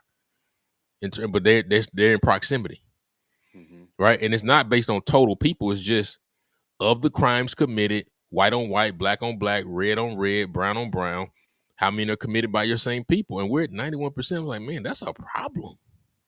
It's that's terrorism levels. Yeah, and then Terrorize when your you own go community. deeper and look at the numbers, when you look at the total homicides committed in America, no race attached to it, just total homicides, we're responsible for 56% of them. I saw that. I just seen that on Dude, Perplexity. Yeah. dude. How can you know that number? And this is why people be afraid of stats. That's why I bring up stats. I'm like, the stats Man, tell you what's going on, right? that's nuts. Isn't that crazy, That is Dark? nuts. It said I That got is one stat. It nuts, said the bro. majority of homicides involving black victims are committed by black offenders. In 2019, 89% of black homicide victims were killed by black offenders. Yeah. That's in And that's from 2019. 2019. So it went up. So my number was from 2022. Yeah, that went up. I can imagine what that number was during COVID. Oh man. Because everybody's murders went up in 2020. Everybody was at the crib. So people were just knocking folks off. So now when people are saying murder's going down, yeah, because it's going down from 2020 levels when they were super inflated because everybody was at the crib. So yeah, it got to go down. Right. But it's probably gone down to where it was before COVID. So did it really go down? Right? So yeah, I tell people like I want to have data-driven conversations. I don't want to have no y'all so used to coming in here and just making up stuff on top of your head, talking about how you feel, but you have nothing to back it up. You're just making up stuff. And like that's not how we inform people. Black people are so misinformed because folks just be making stuff up and we don't challenge it. So if you can come in my space, and I love you. Like Mark Carter, I love Mark Carter. That's my guy, but I'm gonna challenge him on that BS he be spitting sometime. Like You how can got we to. talk about ending murders and he talking about being violent back to people? I can't Right. support that. Yeah, I wasn't feeling that when because he was basically trying to take a shot at you saying when the preacher, what was he saying, Right. come out to church and if he get robbed and all of this stuff. I was like, come Yeah. on, bro. Like, And the point he was trying to make is like, as we talk about these murders and these crime in the streets, the pastors are committing crimes too against their people, robbing them of money. And I get that. Now, I'm not saying that doesn't happen, right? There are some greedy pulpit pimps. I get that. But you don't get to rob the preacher and put your hands on the preacher. Like crime is crime and that's wrong. I don't care what kind of crime you're doing, it's wrong, right? I don't care who does it. You know what I'm saying? If I commit a crime, I'm wrong, mhm. right? And we got to call it out. But like but the reason I wanted to lift it up because I'm like, all right, man, my platform has grown. I'm at almost 14,000 followers now. So like, let me go get it cracking and bring Yeah. awareness to this, right?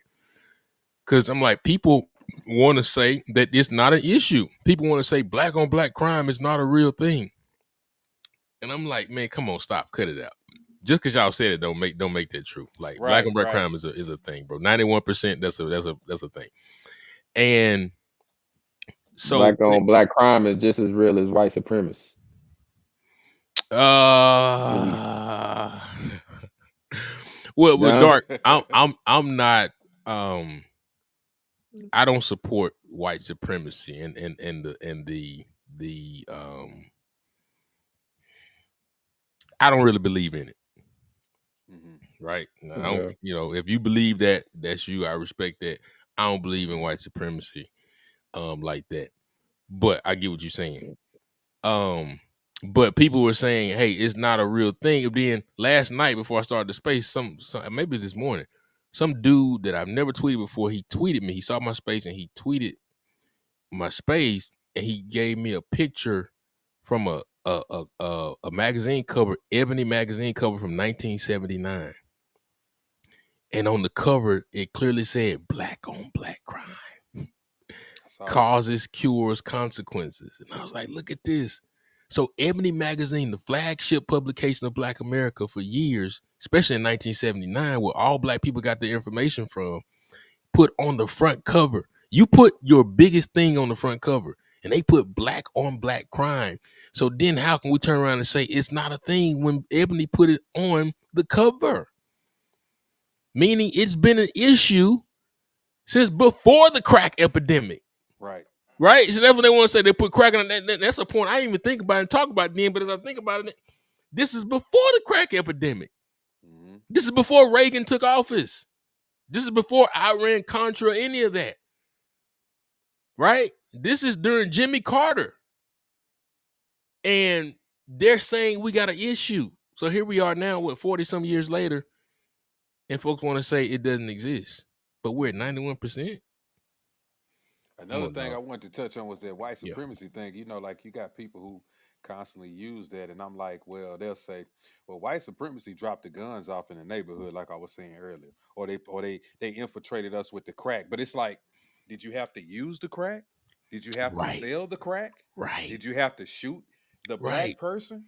Even though they dropped the guns in your neighborhood, but did you have to go get the guns and then say, "Oh, I'm gonna go kill a nigga"? Like that's what I'm trying to. I try to say that to people, but when you say that, you a coon.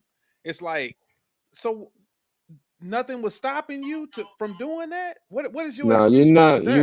You wouldn't be a coon. You would be just both basically holding each other accountable.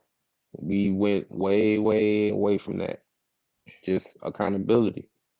Hmm. You And you know. know what? Also, what you touched on too is What? when they was talking about the parents not being in the household, and I was agreeing with you because I said, look, my dad and my mom were working parents. Mm-hmm. I played football, basketball, and baseball. My dad worked a rotating shift. I knew what not to do and what to do when he wasn't there. Right. My Right. dad even came to every sporting event that I had, even Yeah. working that hard schedule. Yep. He even coached me in football. Yep. So don't tell me Yep. that that's an excuse to do shit in the streets when your parents ain't there. That's a lie. I had cousins and Yeah. everybody who played sports, did all of these things while their parents was at work, and we didn't do all of that. Now, when Yeah. I got older, I did some stupid stuff, but during that, I Sure. even self-corrected Sure. eventually. Sure. You know what I'm saying? Because I went back to those values that was instilled in me. Sure. But when my parents was at work and whatnot, bro, just like you were saying, I had that voice in the back of my head of my dad. Don't embarrass me. Don't go out there doing stuff you know I'm not going to allow. Don't go up to that school acting a fool and make me have to get off my job and come up there. I always knew that. Yeah. And it was my dad. My mom, she used to let me get away with stuff, but my dad, I Yeah. knew. And even though he Dad. was working, I knew Men. what not to do with Yeah. that man in my life. So I Right. didn't want to hear that either. I was with you. Yeah, no, I don't have the patience for it, man, because again, I'm blessed. I don't cast aspersion as to how people grew up in the situation that they were afforded, by however their parents were. I have empathy for all types of situations because God places us in just a myriad of situations. But like you said, like my parents worked. My mom, I remember my mom working 16-hour shifts, bro, trying to get it for us. My dad working his shifts as a cable man. And like me and my brothers, if we were to sit here together, we would all could say in unison, like when we played football, growing up, like middle school, high school, my dad didn't miss a game. And even like in middle school, sometimes your games like 2 or 3 o'clock, like middle of the day type stuff. But dad would still be at work, but because he had the work truck, he would find his way over there to the game with his work clothes on, and he'd always be posted up at the same spot. I was just saying every that. time. Be in the work clothes and everything, Right sitting right there watching me. And maybe he was only there for like 25, 30 minutes. Maybe he decided to take his lunch during that time, but Pops was right there posted up. You knew he was going to be there. You know what I'm saying? Just seeing him there, right? And so like I feel blessed about just to have that type of support, right? But I know some people didn't have that. And I put that on the parents. Like I honestly I have empathy for people. I do, because life can deal you a heck of a deck of cards sometimes. But oftentimes the things that we face also kind of we bring upon ourselves. But nobody's going to save us. And especially when you bring children into the world, they're looking at you. So whatever your barriers are, whatever your shortcomings are, whatever your environment is, you gotta get it. Your kid don't want to hear no excuses. Your kid wants a good environment. Your kids want a good education. Your kid wants shoes, clothes, food, and your kid wants love and quality time. And I just can't begin to hear and accept excuses for parents. If you decide to bring a child into this world, you owe it to them to give them all you got. And I'm just, especially now as a parent, I don't understand it. And so I'm not going to sit in conversations and just uphold that type of mindset. Give your kids all you got. And if you can't do it, don't have kids. Right. And ain't no white man holding you back from spending. One brother said, the system doesn't allow you to spend time at home with your kids. And I'm like, man, it's one of the craziest things I've heard in my life. You know what I'm saying? Right. Like, that's sick. And so, but I see the brother Charles Coward got a comment there. He said, break down black on black crime. So, Charles, I really wasn't talking about black on black crime per se, because there are all kind of crimes, robbery, all kind of crimes. And so, again, I don't judge people. I don't advocate for people to go do crimes, but I understand stuff happens, life happens, we make mistakes. Don't get me wrong. I mean, I committed a crime in my life before, so I don't really cast aspersion on people on that type of stuff, right? But I do have a problem with murder. Unless it's self-defense, I have a problem with murder. And to go and take somebody else's life and take somebody else's mother, father, son, daughter, cousin, whatever the case may be, friend. Man, that's dark and that's evil to do that. In the ways in which we're seeing it now, people are just recklessly taking life off the earth, Damn heavy. broad daylight, for just some of the most minuscule reasons. And so, what I was lifting up in that space, Charles, was more so this black on black homicide, right? You know, like robbery, okay, nobody's life was taken. Theft, okay, nobody's life was taken type stuff. I get it. Right. But like when you take a gun or a weapon and end somebody's life, man, that's something that's really deep for Personal. me. And I just wanted to talk about it because like if we don't value life, what do we value? What do we value? If we don't value the life of other people, do we value our own lives? Do we value our children? And is that reflective of the values that we're giving our children? And then my point I was making is, where are these young people learning how to be killers like this? And I point right at the parents. Mm-hmm. Like whose responsibility is to raise a child? Now, if your child go to the NFL, you're gonna take credit for it. I'm proud of my son. We worked hard, you know. Hi, Yep. mom scoring touchdowns. But if your child become a killer, well, you know, I can't always watch him all the time. Yeah. I don't, you know, he wasn't always with me. He make their own decisions. I tried my best.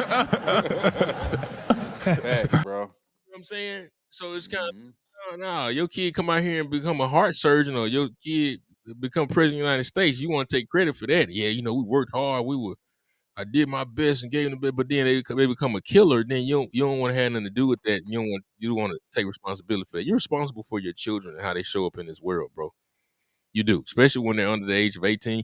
That's on you. That's a reflection of your parenting. And I think parents need to be parents. And I think men need to be men and get more active in the community, speak up, be more vocal. But often what we see in this world, even when it comes outside of this murder stuff, a lot of the male femininity stuff, a lot of men that don't know how to talk to women and engage with women. So we're seeing some low marriage rates, and we're seeing less families having children type stuff, because a lot of these dudes are incels, don't know how to talk to women. But because they haven't had men in their lives to teach them, or they do have men and they ain't teaching them.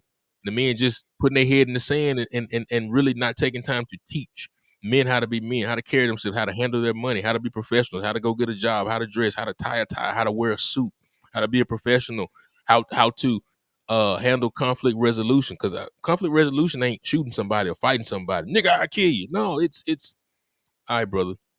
God bless you. Walk off. I'm gonna let you. Mm-hmm.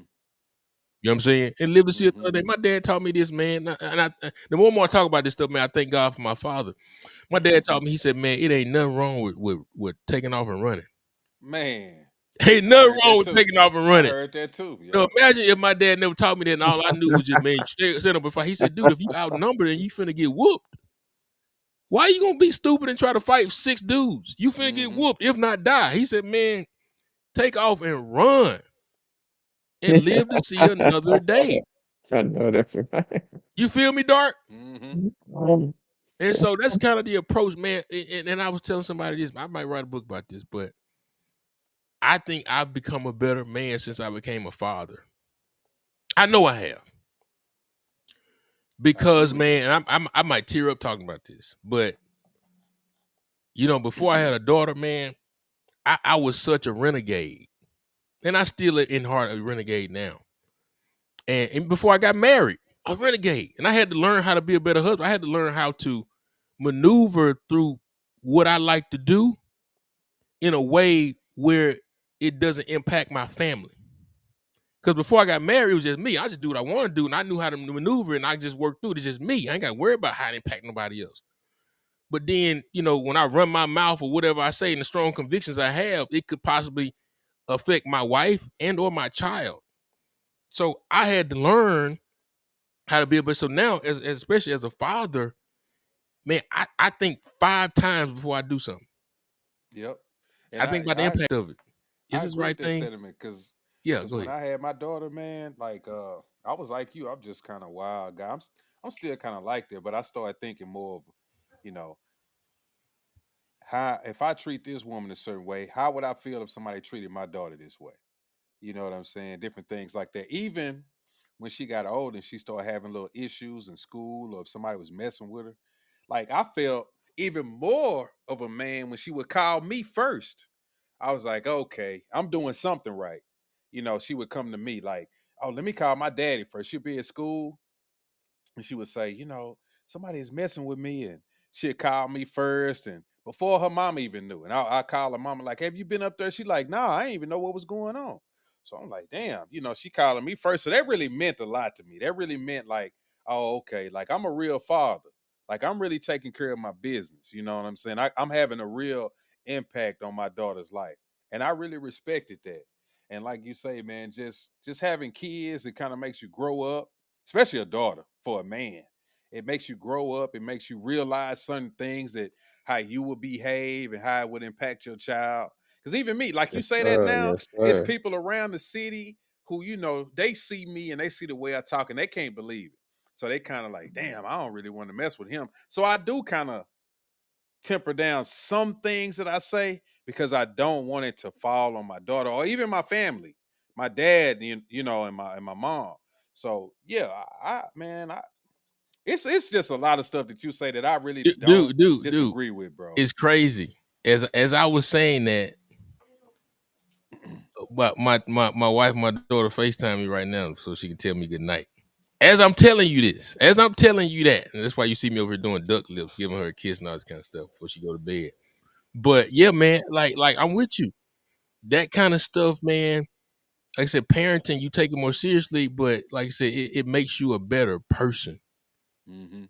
as you begin to kind of think about, like, man, hey, because I think like now, I'm saying all I think about now is like, I just want to go home to my family. I don't want to go out, hang out. I don't want to go drink. I just want to go home, see my wife, my daughter. At the end of the day, that for me, that's my treat. That's the icing on the cake for me. So like as a parent, man, you got a kid in this world and you ain't giving them everything you got. I can't fathom it. I can't fathom it not being responsible and trying to shape your kid with the right values. Don't get me wrong, your kid gonna do stuff when they get older, stuff like that. But you gotta be there to help walk them through it and Mm-hmm. support them through it. Get them out of jail, whatever case may be. You know what I'm saying? Like I said in the space earlier, parenting ends when you die. It don't end when they 18 and they get their first apartment. It don't end when they graduate high school. It actually ramps up when they become an adult because they're making some big decisions now. And they need some guidance. And Facts. 'Cause I still call my dad about stuff. decisions with no guidance, man, you'll really screw it up. Mm-hmm. Co-signing for cars, 10% interest. I mean, come on, Yeah, stuff yeah, that you got to yeah, dig your yeah, way out. It take a while to dig your yeah. way out of it, bro. Mm-hmm. And so, like, but the crux of the space when people say a solution, and a lot of people didn't want to hear it, but like, man, parents got to be parents. Parent your kids, man. Give them the right values, and make sure they ain't going out here being cold blooded killers. Mm-hmm. Like you can impact that. You can impact that. You can definitely impact that, bro. And like some people try to act like they don't be knowing kind of how their kids are, what their kids doing. You got an idea of who your child is. Like I made an example earlier.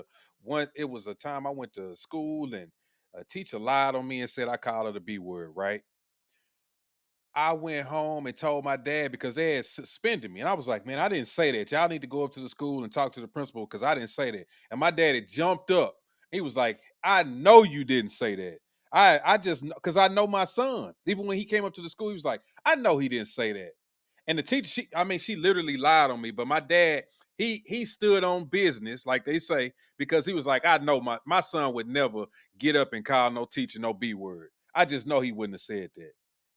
And that type of stuff even made me feel a certain way because I was like, at least my dad, he know me enough to know what I would and wouldn't do. Mm-hmm. Oh, they said you said the B word. Yeah, and bro, it was a crazy situation because you know what? She got in front of the principal, and you know what she said? She said, "I seen it come out his mouth." When she said that, I couldn't believe it. I could not believe she did that to me. Mm-hmm. I said, "Damn." That's one of the things in my life that I never forget. But I was so happy that my dad stood up there and at least said, "Nah, he didn't say that," and I'm Yeah. gonna stand on that because I know he didn't say that. Wait. So did you say it? I didn't. I promise. Oh, okay. I never said that, bro. I didn't. Nah, I literally did, bro. Matter of fact, I was doing some work, and Okay. somebody behind me said it. One of my friends said it. I never ratted him out, but Okay. he said it. You know what I'm saying? But she had her back turned when he said it, and she turned around and she pointed to me, and she was like, "Get out of my class." And the rest is history. Where I went Right. and told my dad, but yeah. Yeah, man. Oh, thank you for putting the book up here, man. Oh yeah, for sure. Thank you. I appreciate that. I really ain't been promoting in this past month. I've been so busy. What the sales looking like? You doing pretty No, good? they're pretty good. That's why I say I really hadn't promoted. 'Cause I'm like, Mhm. it's really moving on its own, That's and I ain't good. said nothing about it. That's good. And so I'm grateful. I'm grateful to the people that's like the first 2 months I was really pushing it, really pushing to Mhm. get it out there. And then like this last month, I'm just looking at the numbers like, oh, Do this people thing's just still. kind of find you on Amazon or whatever? Or how does that work? Man, I don't know. I think again, like maybe some Twitter stuff or whatever. I might post on Facebook every now and then. I make posts on Facebook that get a little traction. I think people go look at my page or whatever. But maybe because it has Trump in the name. No, it doesn't have Trump in the name. But I think because of the way black voters red wave, I think people are attracted to it because Trump is in office. So I think one of the reasons I wrote it because I know Trump was gonna win, and I got 4 years of just promotional material because people, he's gonna keep stay in the news, and people gonna Mhm. keep talking about black voters. So, and I'm working on a project that I have to. I'll be done with this project in June. So once I finish this project, then I'm gonna start focusing on going on a media tour on TV and doing some more promotional stuff that way. But I can only do like one big thing at a time. So once I finish this project, then I'll start doing some TV interviews, kind of promote. What can Promote. we expect to see you on? You gonna be on Newsmax? I don't know where. To be honest with you, but I mean, if I am, I'm promoted. So Oh yeah. yeah, you definitely gonna see the clip whenever that happens, though. So Yeah. yeah, once I finish this project that I'm working on, uh, yeah, I'll definitely get to it. Yeah, I- anything you do, I don't. I'm not. Man, you need to give me this. I don't give a damn, man. You're a black brother, and I like what you talk about. I like your content. I'm gonna promote it. That's it. The bottom oh, line for thank you, me. man. But listen, I can't believe, man, that space was. I started the space at 9 o'clock. Dropped my daughter off, and about 10 minutes later, I got the space cracked. And at 10 o'clock, I went to the barbershop, and I was taught it's better to be a live chicken than a dead hero. Yeah. That's Hmm. it. That's it, Charles. Yeah, man, run, bro. Care nothing about that. So I went to a barbershop and then re-up and shut up with a co-host. When I came back into the space like an hour later, I did something and then I crashed the space. And it was getting good. You know how it always happens like that. When it's getting good, it crashes Yeah. for some reason. So then Hmm. we kicked it back up. And man, yeah, so we were going for about 10 hours, which I ain't never did a space that long for. That's why I don't do space because it take up so much time. A I lot of really time. honestly can do no more than like 3 hours because people start pissing me off just saying Hmm. stupid stuff. Oh And yeah. like today I just couldn't take it.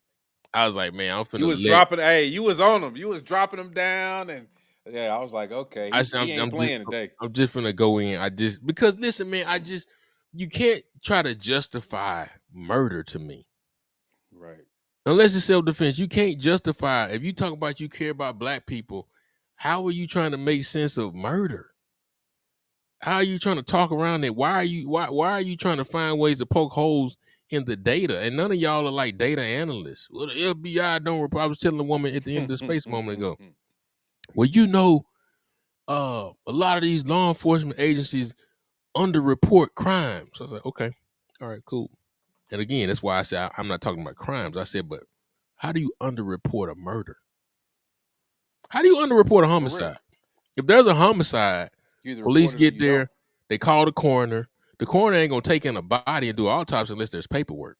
Hmm. And then after they do the autopsy, then you got a death certificate. They do whatever with the morgue, get the body to the family, whatever they're gonna do with it, or just hold. If it's not identified, they just hold it, or whatever the case they're gonna do. Sometimes they do the unidentified grave stuff, right? But you're right. Yeah, I never really thought about that, but that makes a lot of sense. how do you underreport a murder? You can't have a body in your custody with no paperwork. Mm-hmm. So, and again, like, okay, if the police don't want to report they arrested some dude for a drug bust, okay, I can get that because they probably gonna confiscate the drugs and the money, and so they gonna do something with it themselves. That's a personal incentive. I can understand why they wouldn't report it. Okay, I can get that. No trace of that, right? We don't even know if it weren't for body cameras. We don't even know we ever saw each other. Mm-hmm. You know what I'm saying? But a Drug murder, dealing. somebody gonna say something. You try not to report that. Somebody, Right. man, it was a murder last week. They didn't tell you. They didn't. Something gonna be said. You right. You can't. But a body, even if you find it, like Brenda's got a baby. Brenda's baby got paperwork. There's some paperwork. Yeah. I mean, if nothing else, they know it's Brenda baby. Mm-hmm. You know, like there's like anybody, even if they trying to figure out who it is, it's documented. We have a body. We found it here. These are 6'3", 250, a scar over here, white, whatever case may be, and there's paperwork, and that's reported. So how do you underreport? That's why I'm saying people don't think about the stuff they be saying. They be regurgitating stuff they heard. It just regurgitating. So because listen, I love it because it challenges me to think. Because some of this stuff I don't think about until I hear it, and I was like, hold on, let me think about this for a second. Because that just made me think. Because I never thought about what you just said. Exactly, I had bro. to think about it. So that's why I listen. That's why I love these conversations. Like, people that, oh, you trolling? No, like I really learn a lot from these conversations. Then I go back and read the comments, and that's how I learn. I really value what people be sharing in these spaces. I'm gonna shoot back at some stuff that I think is ridiculous, but I value everybody's perspective and what people are sharing and what they're talking about. I just want people to just rely more on data. You know what I'm saying? Because I was taught this when I lived in Houston. There was this brother in the community. His name was Charles X. White, and he was going to TSU with me at the time. He was old. He was 60-some years old, but he was getting his undergrad. So we was in class together, me and Mr. White. But he also was very active in the community. He had like community events, breakfasts for the seniors, talking about issues in community. And we were talking one day. He said, Damien, he said, listen, he said, when you debate, he said, always make sure you have a report or some data that your debate is coming from and shaped around. So when people want to debate you and argue with you, they can't argue with you. They have to argue the data. So if I'm bringing data and telling you 91%, don't argue with me. This ain't my opinion. This is what the data says. So find a way to argue the data, not me. You know what I'm saying? And so that's why I always do that. I can always hide behind the shield of data. This ain't me. This is what the data says. Now you tell this is so. What can you infer from the data? Because this is what it says, and sometimes the data is very clear. So how can you dispute that? So you got to come with data to dispute data, or you just making up something. Or even when you was hitting them with the facts, which is the data, people they would lose it. Then they'll just start calling you names or calling you. I heard, I'm not gonna say her name, but a female, and you had to drop her down. You know what I'm saying? Mm-hmm. So I was like, that's just typical. When you don't, when the data ain't going your way or what you claim, right? You don't know what to say. So now we just gonna revert back to, oh, you a coon and you ain't in the community and you ain't doing what I'm doing. And then you come to dig deep on what they be saying, you realize some of these people ain't even doing what they say they be doing. Right. Or like you said, they not even effective at what they be doing. So what are you doing? Right. Yeah. You've been at this for years and you ain't made no progress, but you mad at me. Right. Don't make sense. sense. You in the community, you amongst the people, but the crime rate is extremely high in your same area. Now that's the reason why you may be doing what you're doing, but how effective are you? Mm-hmm. And if I see you on this app threatening people, talking crazy, trying to be a fake thug, then I can assume that you probably giving that same persona to the kids that you claim you mentor. Yep. You know what I'm saying? Like, we got grown dudes out here talking about, man, I can walk through South Central right now. Wow, whoop-de-doo, you want a cookie? I'm going to pray for you because you might not make it out. That's the way things look in South Central. So, you want a badge of honor to say you can walk through the hood? Like, nah, I wouldn't be walking through no hood. I don't want to walk through the hood unless somebody paying me to do so. And Like, come on, dude. And then come to find out, he was talking about he had a historical tour on a tour bus going through the hood. Like, what are you talking about, bro? That's what I'm saying. If you What just is keep that? asking questions, bro, you really because again, these people don't get challenged. Mm-hmm. And so if you keep asking them Mm-hmm. questions, you really find some stuff like. And then one brother, he was talking about. I think we were talking about parent. You may have heard this part. I think this is probably the most powerful part of the whole space. Man, this is powerful. I think we're gonna talk about this in the back channel probably for the next 2 or 3 weeks. We were talking about parenting, and I'm just saying how like parents are out here and they're raising monsters. Like, listen, the King Vons of the world, the Lil Durks of the world, the Big U's of the world, the guys who killed Mo3, the Trap Boy Freddy's, the Yellow Beezies of the world, man. And all this is alleged, but man, you know what I'm saying, I love Roy Lee. I don't know if you know who Roy Lee is, man. Yeah, I Roy Lee love Pate. Roy Lee. Roy Lee. I go through these phases where I fall in love with these kind of small time comedians. At one point it was Country Wayne, but he done blew up too big now. But when Country Wayne was small, making them Man, little he was grainy funny videos then. in the car Yeah. Friday, Freestyle Friday, I love Country Wayne. And then I used to love watching Roy Lee. You know, getting grainy videos, hood goals in his mouth, and enjoy life, smile every day. F what a hater got to say. That was my guy. Mm-hmm. And then when he got killed, man, I was like, come on, Dan, you kind of have the backstory behind it. But like these people out here raising monsters, man. So we were talking about this, and I asked this brother, I said, "You got kids, right?" He said, "Yeah." He was talking all this tough community stuff, and I said, "You got a son?" Yep. I said, "Is your son a killer?" Space got radio silent. He didn't have an answer? He had no answer.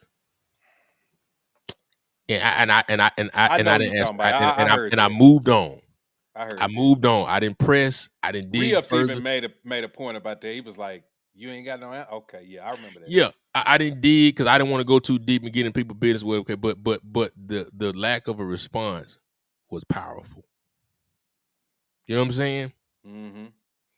Because if somebody asked me that today, I can tell you. I mean, even though my daughter too, but like I can tell you, my kid ain't no killer. You know what I'm saying? Mm-hmm. But again, maybe there's some challenges in with that relationship in his family's life, and so I pray for them, and however they're working through that. But that's powerful, man. Mm-hmm. And I do these conversations. I want to challenge people, man. What are we doing if we're not challenging each other? We just want to sit and be comfortable all the time and just let's just wallow in mediocrity and never challenge each other to Trauma be bond. better. Yeah, I ain't finna do that. Mm-hmm. My life too good to be trauma bonded. Like, I'm too blessed to be trauma bonded. I ain't saying my life perfect and I don't have moments when I'm wrestling with stuff or I need to pray about something or something is weighing on my mind or bothering me. No, I'm human like everybody else. But man, God is too good. Life is too good. Beautiful family, beautiful daughter. But it's all about perspective. And what I was saying about this black on black homicide issue, it's not an economics issue. Because people say, well, if we had more money, then these people wouldn't be robbing and killing people. Okay, I hear that. If we had reparations, it wouldn't happen. Okay, I hear that. But if we say that white people got all the money and all the economic power and have access to everything, then why are they killing each other at an 82% clip? So they got all the money, but they still killing each other at 82% clip, and we at 91. So that We means this ain't 13%. a money issue. It's a So really, mindset issue. but really, even when you put it in perspective like that, we doing more damage to our community because we less of the It's population. less, exactly. We're 13%. White folks are about a little bit over 50%. So we wiping each other out on Yes. top of abortion. So think about it: Yes. homicide and abortion. Mm-hmm. We wiping Oh each other man. out. Meanwhile, Hispanics are coming over the border like nobody's business and having 4-5 kids in a year and reproducing. While we going to the abortion clinic and then we gunning each other down in the middle of the highway And we over blaming it nothing. on white supremacy and shit. You see what I'm saying? Let's fix the issue. So who's really our enemy? Us.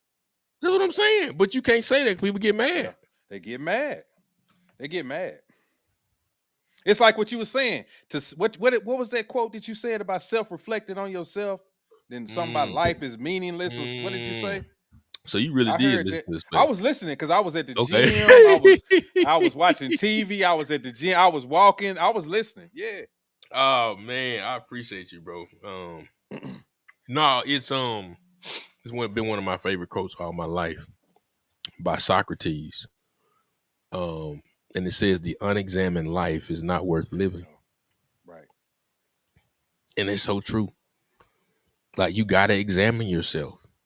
But if you're not gonna examine yourself and challenge yourself and try to get better, then what are you doing? Mm-hmm. You're gonna remain the same person all your life, the same toxic person, the same fearful person, the same uh um unhealthy person. Like challenge your fears. I'm going through a thing right now where I'm trying to lose some weight, so I'm fasting right now. I ain't gonna eat to probably 12 o'clock tomorrow or something like that. You know what I'm saying? Mm-hmm. Like, but how can we examine how can I be better as a father? How can I be better as a husband? How can I be better as a faith leader? You know what I'm saying? Mm-hmm. How can I be more effective on Twitter with my messaging and my tweets? How can I be a better uncle? How can I be better with my money? We got to examine ourselves because in the depths, the deepest depths of our heart, we know who we are and we can't lie to ourselves. We can lie to other people. We can try to hide it. I'm preaching a sermon on Sunday called Jesus Fixed My Life. And the intro is kind of talking about Iyanla Fixed My Life, that show on Oprah Network. Yeah. And Do they still show that? nah, she ended it probably about 2 years ago. She said it got too toxic for her. It was affecting her because she was taking on everybody else's mess, right? And I understand that. But but in my sermon, I'm talking about the reasons that we need Jesus to fix our life is one, because we're human, right? A lot of times we try to be Superman and Superwoman in our families and try to do everything for everybody, and it's weighing us down, and everybody using us. When they need money, they calling you to borrow money that they ain't gonna pay back. So we're human. But not only are we human, we're hurting. We're disappointed about things in life. Marriage didn't work out the way we wanted to. Career not panning out the way we expected. Our children have moved out of the house and they don't even call and check on you just to say hello, right? We've made some mistakes in life that's still weighing on us and following us, so we're disappointed and we're hurting.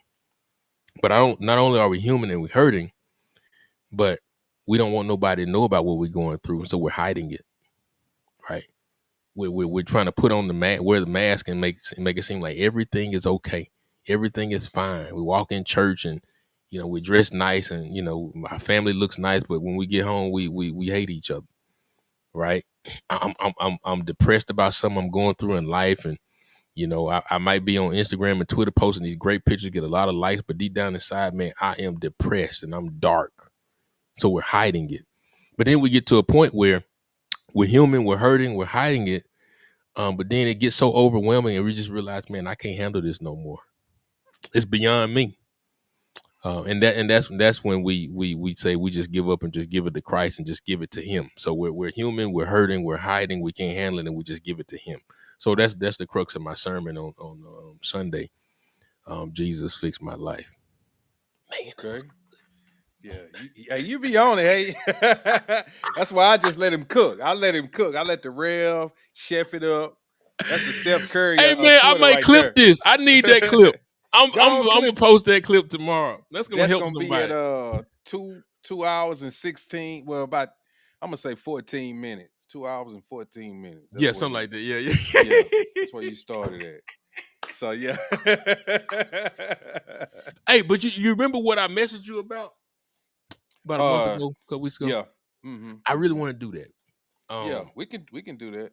I think we got good chemistry, and I Yeah. think we just got to figure out what your schedule Mm-hmm. or whatever. And I'm doing an interview with some dude show on Sunday night.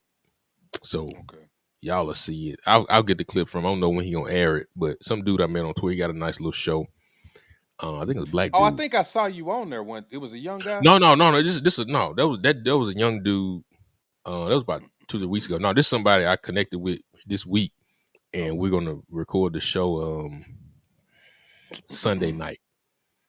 Sunday night. You see, listen, I ain't finna do no interview and not post a clip from it. Okay. Somebody told me, they said, man, you don't know how to do none of this. You know how to promote yourself. Yeah, you Yeah. right about that. Yeah. Who gonna do it if I don't? I'm telling you. Yeah, What man, they you say, if you don't what is the saying? Something about if you don't ring your own bell, who will? Something like that. If you don't, something like What's up, I forgot Kush? how it go. Oh, Kush down there. Man, she down there Kush. promoting one of her black business spaces, man. Oh, Like, all she gonna pop it in your comments, man. yeah, she got it. I see. I just seen it there. See, it ain't gonna pop up like not on the cam. In the space, it'll probably pop. I mean, on the comments, it'll probably pop up how she wanted to. Yeah, on But the yeah, live. man, we can do that. Yeah, my schedule gonna be changing a little bit again. But I think for the most part, what it's going to, I'll be off in the evenings. You know what I mean? And listen, it's okay if we can just if we end up just doing like one conversation a month. Okay. Ain't gotta be Okay. nothing super frequent. Okay. Cause Okay. you just make some content, and let it cook for a month, Okay. That's and cool. then make people want more. I think sometimes we oversaturate the content, try to do it all the time, and like people get overwhelmed with it. Make them want more. We drop one a month. That's easy. And our schedules ain't gotta be super impacted by it. You know what I'm saying? We find a good day, get it done, let it cook. You're right. Yeah, You know because what I mean? right now I'm trying to stay in the algorithm on YouTube. I be trying to come on at a certain time. Okay. I've been trying to go by 5 times a week. So that's why I've been popping on her recently. But I Okay. do my little uploads. And I am, it's kind of crazy because I'm gonna say about a week ago, I got in the algorithm real good. I gained about like 150 followers over like 2 days. On And I YouTube? started making some shorts and all kind of stuff. And What I had topic? one. I was on politics. It was Okay. politics on one of my shorts, and it got like 15,000 views in like 2 days. And it Dang. was just people like subscribing, What you talking subscribing, about, Jasmine subscribing. Crockett? Yep, it was a Jasmine Crockett video. I had kind of clipped it up and did some little Hey, funny stuff as to it. long as you stay with the current event, you can cook on YouTube. Yeah, but Yeah, yeah, man, whatever the like current event is, you can cook. yeah. But yeah, man, I always appreciate you coming through, man. And Yeah. like I said, I'll be agreeing with a lot of stuff you say. You didn't even got on to me when we was doing a little relationship space, but that kind of stuff don't bother me. I'm not the type of person when I don't agree with somebody fully, I still be liking what they say. So that I don't be like, Yeah. oh, forget that motherfucker. You know what I'm Yeah. saying? That's Yeah. not me. Even like people they don't like Tommy and stuff like that, and I get it. But some of the stuff he be saying, it be true to me, and I'm gonna listen to it, bro. Tommy says a lot of good stuff that's right, but that Tommy got a lot of He pain. get crazy, right? He Yeah, gets you know what I'm crazy with saying. kind of stuff. Like I think a lot of his pain comes out, but then he also trolling too Yeah, for he definitely to be go trolling. viral. He definitely be But he be trolling. saying like I would never say none of that stuff. Like I got a limit. I know people say I'm The corny and I'm hair-hatted trolling. hooligans. Yeah, but I don't. There's just certain things I'm just not gonna say about people, about women, about what I'm saying. Just like I got you. I ain't gonna go that far. Now I Mm-hmm. go in on you and talk a little noise, but like some of them insults, Mm-hmm. like No, I I agree. was listening the other day. He was like, I hope all y'all get locked up and die, and these black thieves. And Yeah, I'm like, all right, yeah, come on, dog. yeah, yeah. You doing too much. I see. That's why I'm like you. I cut it off right there. But like I say, it's just I'm not the type of individual to just cut people off. I'm like I'm just gonna take what I like, what they say. I'm not Right, gonna just end the whole what they say, throw the baby out with the bathwater. I'm not doing that. right, right. Nah, man, it's conversations are so important. You learn stuff from people, and you make sure you're listening to learn, not listening to respond. And me personally, I just think there's value in everybody. Like I said, we may not agree. Like like they're like I think if I met Jasmine Crockett, and again, let me like Jasmine, man, is crazy, and I don't like to talk about her publicly because we're Facebook friends, and so I've been Facebook friend with Before Jasmine, she got huh? popular, before she got Yeah, popular. before. That's what I'm saying. But like Okay. before before Jasmine was elected, Mm-hmm. and so when I was in Houston, I'm deep in Houston in Texas politics Mm-hmm. before I moved, and so I saw that she was running, and she was running against another lady that I knew. So I was interested. I was like, okay, who is this person? And I was like, okay, and I see she out here on the ground she was basic looking, weave wasn't the best, but she was out there grinding. So I'm like, okay. And anybody young, okay, what what side of the aisle you? I'm like, okay, I like it. Okay, you out here, you outspoken, you trying to do your thing. Cause everybody else just kind of go along, get along, when they just doing some old stuff. But she was just like on it. Okay, I can get behind it. I support that. So she ended up winning in a runoff in a tight race. She won. And she came in and hit the ground running, just running her mouth, and not like she's doing now, but she was just hard on the issues, being a young firebrand. I was like, man, I like this chick. And then just so happened that Eddie Bernice Johnson retired. She had been in Congress about 30 some years, and I think she was getting sick. She retired. So all the people that had been in that Dallas area all that time, and several of them I know, they were expecting her, Eddie Bernice, to endorse one of them. And out of nowhere, she endorsed Jasmine and said, I want you to succeed me. And even so, when Jasmine was still in the state house before any of this Congress stuff popped out, I sent her a message. I didn't know her like that, never met her, but I sent her a message. I said, hey, I think you should eventually run for Congress. I swear I can pull the message up and show it to you. I said, I think you should run for Congress, because I'm always trying to encourage people. Mm-hmm. And she never responded to it. She didn't know me, but I told her that. And then the opportunity came, and I told some of my friends inside politics. I said, man, there was this other lady that was well connected running for that Congress seat. And I said, hey, man, Jasmine gonna win. No, you wrong. She not gonna win. Don't nobody know her. I said, I'm telling you, man, I know what I know. Jasmine gonna win this thing.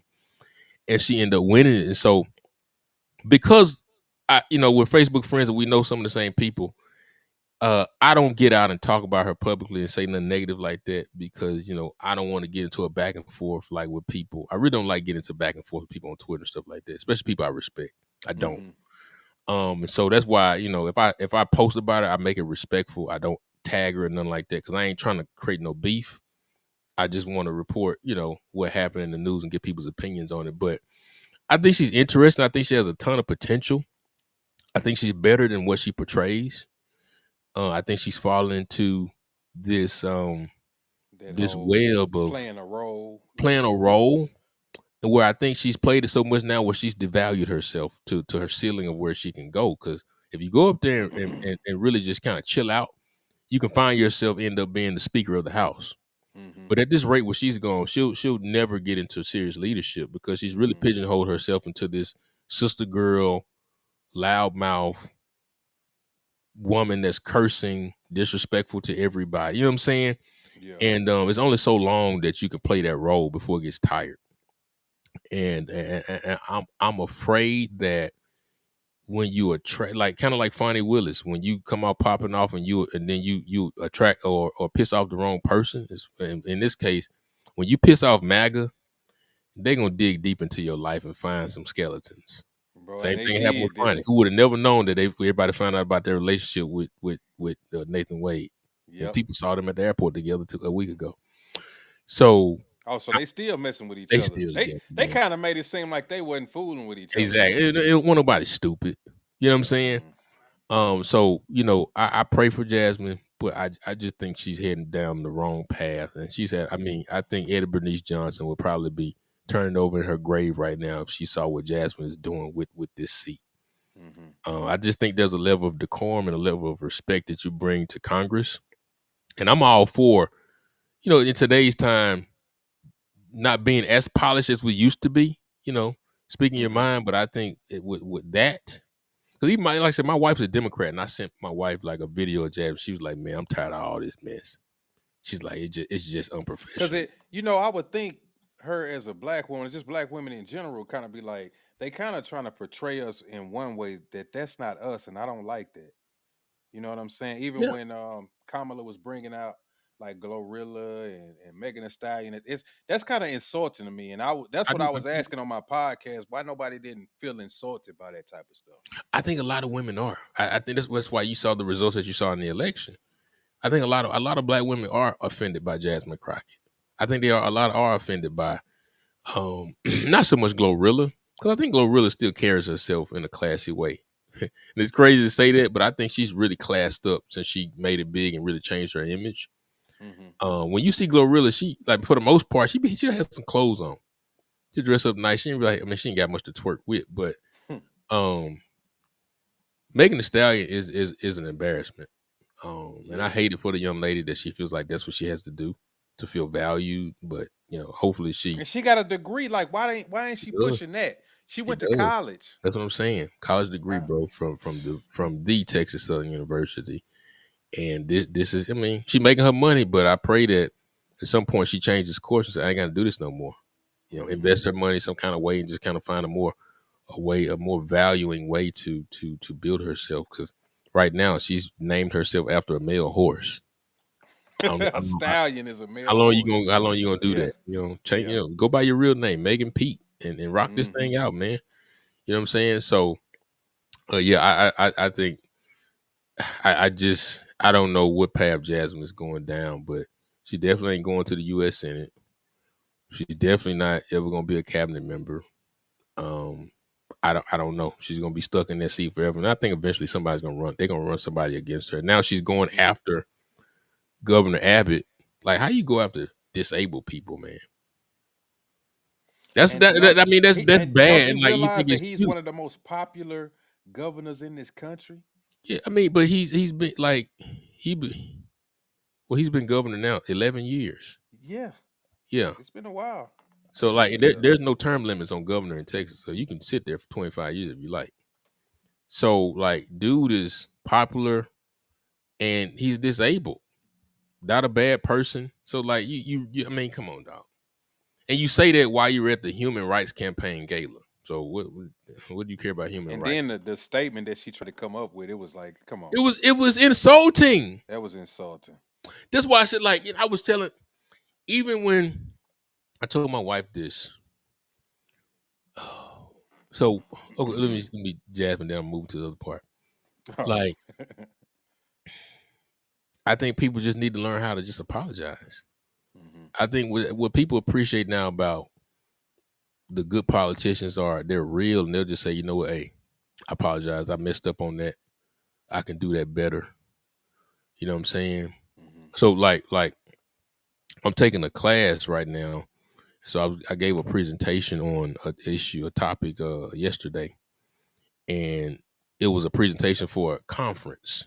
So part of it we had to present at a conference on the issue. So I go up and I gave my presentation, and afterwards we got feedback from some of the professors, and I did a good job on the presentation because I know how to talk, but I really didn't dig deep into the information because I had other stuff to work on. I had a sermon I'm working on, so I didn't really go deep in it. So I just did what I could, and I know I could finish it.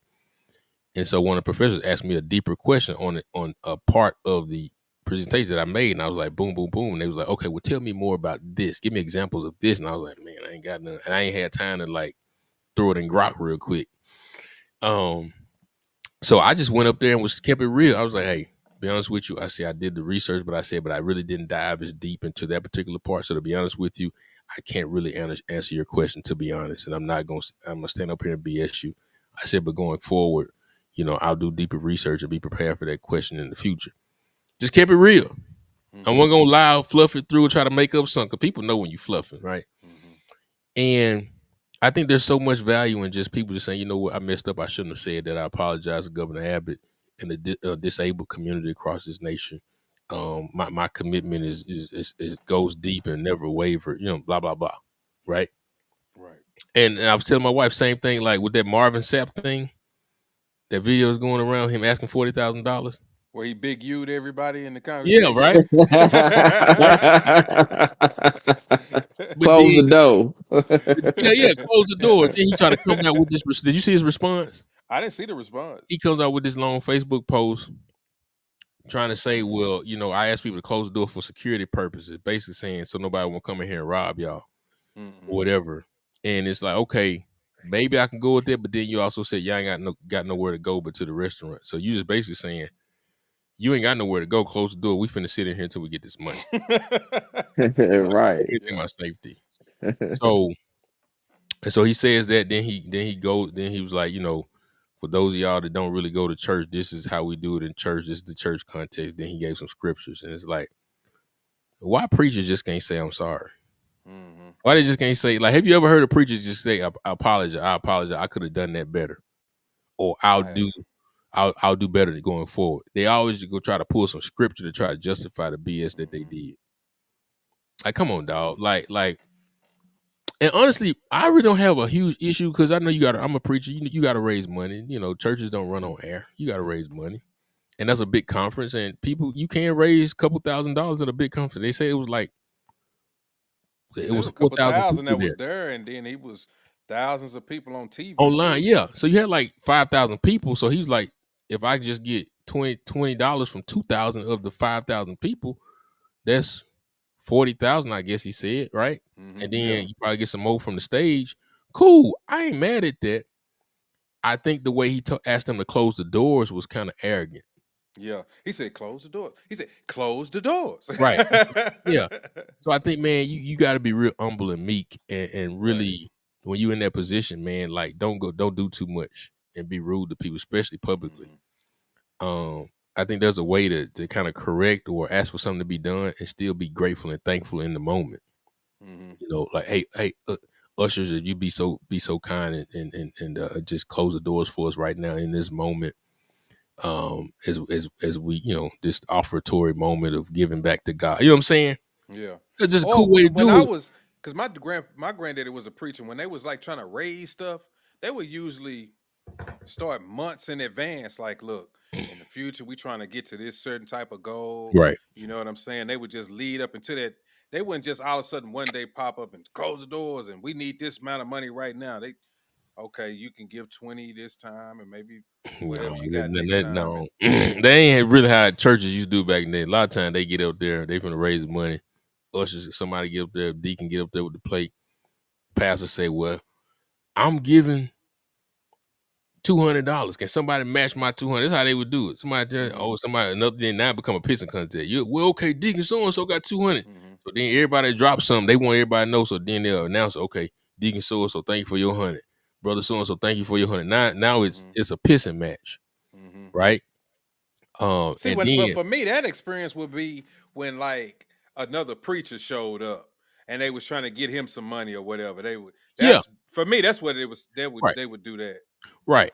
And then so then what I heard, I've never seen this, but what I heard back in the day, so whatever they raised in that moment, they would count it right there in front of everybody. And if they didn't Yep. think it was enough, they would say, do it again. We're trying to reach this amount. All right. You know what I'm saying? I'm like, man, come on, hmm what are we doing here? So I've never seen that in person, but I have seen people count money in front of church, which I think is tacky. I don't like it. Now I worked at a mega church. I was doing I was audio engineer. Do you know Shelton Beatty at Harvest Time Church in Houston? Do you know I that heard name? that name, but Okay. I'm not Well, sure I I got know. some stories about him because Okay. I ain't gonna get into it, but man, I remember him doing these services. He was do two services, right? Hmm. And man, they used to have people running to the altar and throwing money at the altar. He would say, "I need $1,000 from a certain amount of people," and they would run up there and throw this money at the altar, bro. I just couldn't believe it because Hmm. I'm more like a real backwoods Southern Baptist. That's what I grew up in. But to see people like you say, just throwing the money and that was, bro, that was disturbing to me. But but you know what? And once I get off here with you, I'm gonna go look this up before I get in bed. There's a video um going around apparently from that same conference. I think they said after Marvin Sapp finished, they did another offering. So I'm gonna go try to find. They said this one is worse. So I'm gonna go find that one, watch that one. There's a dude, Dark. This for you too. I don't know if you like to watch some church stuff, but there's a dude that I watch on YouTube. His name is K Dub. He has a page called All Things Theology. All right, and where's your chat? Can I put it in? I can't put it in the chat. No, I can't Yeah, put. you can't get to the I think chat. I've heard of that guy.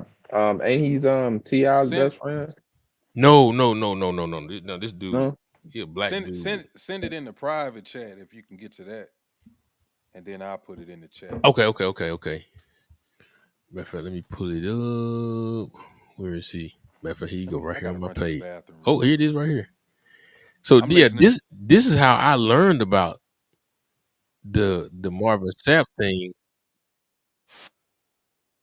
I think is how I've learned about it. Let me put this. This is the Marvin Sapp thing, but there's another one he said that happened. Copy. Oh, let me look. Okay. Well, you saw the Marvin Sapp. I'm gonna send you the one that he worse, the new one. I'm gonna send you this one.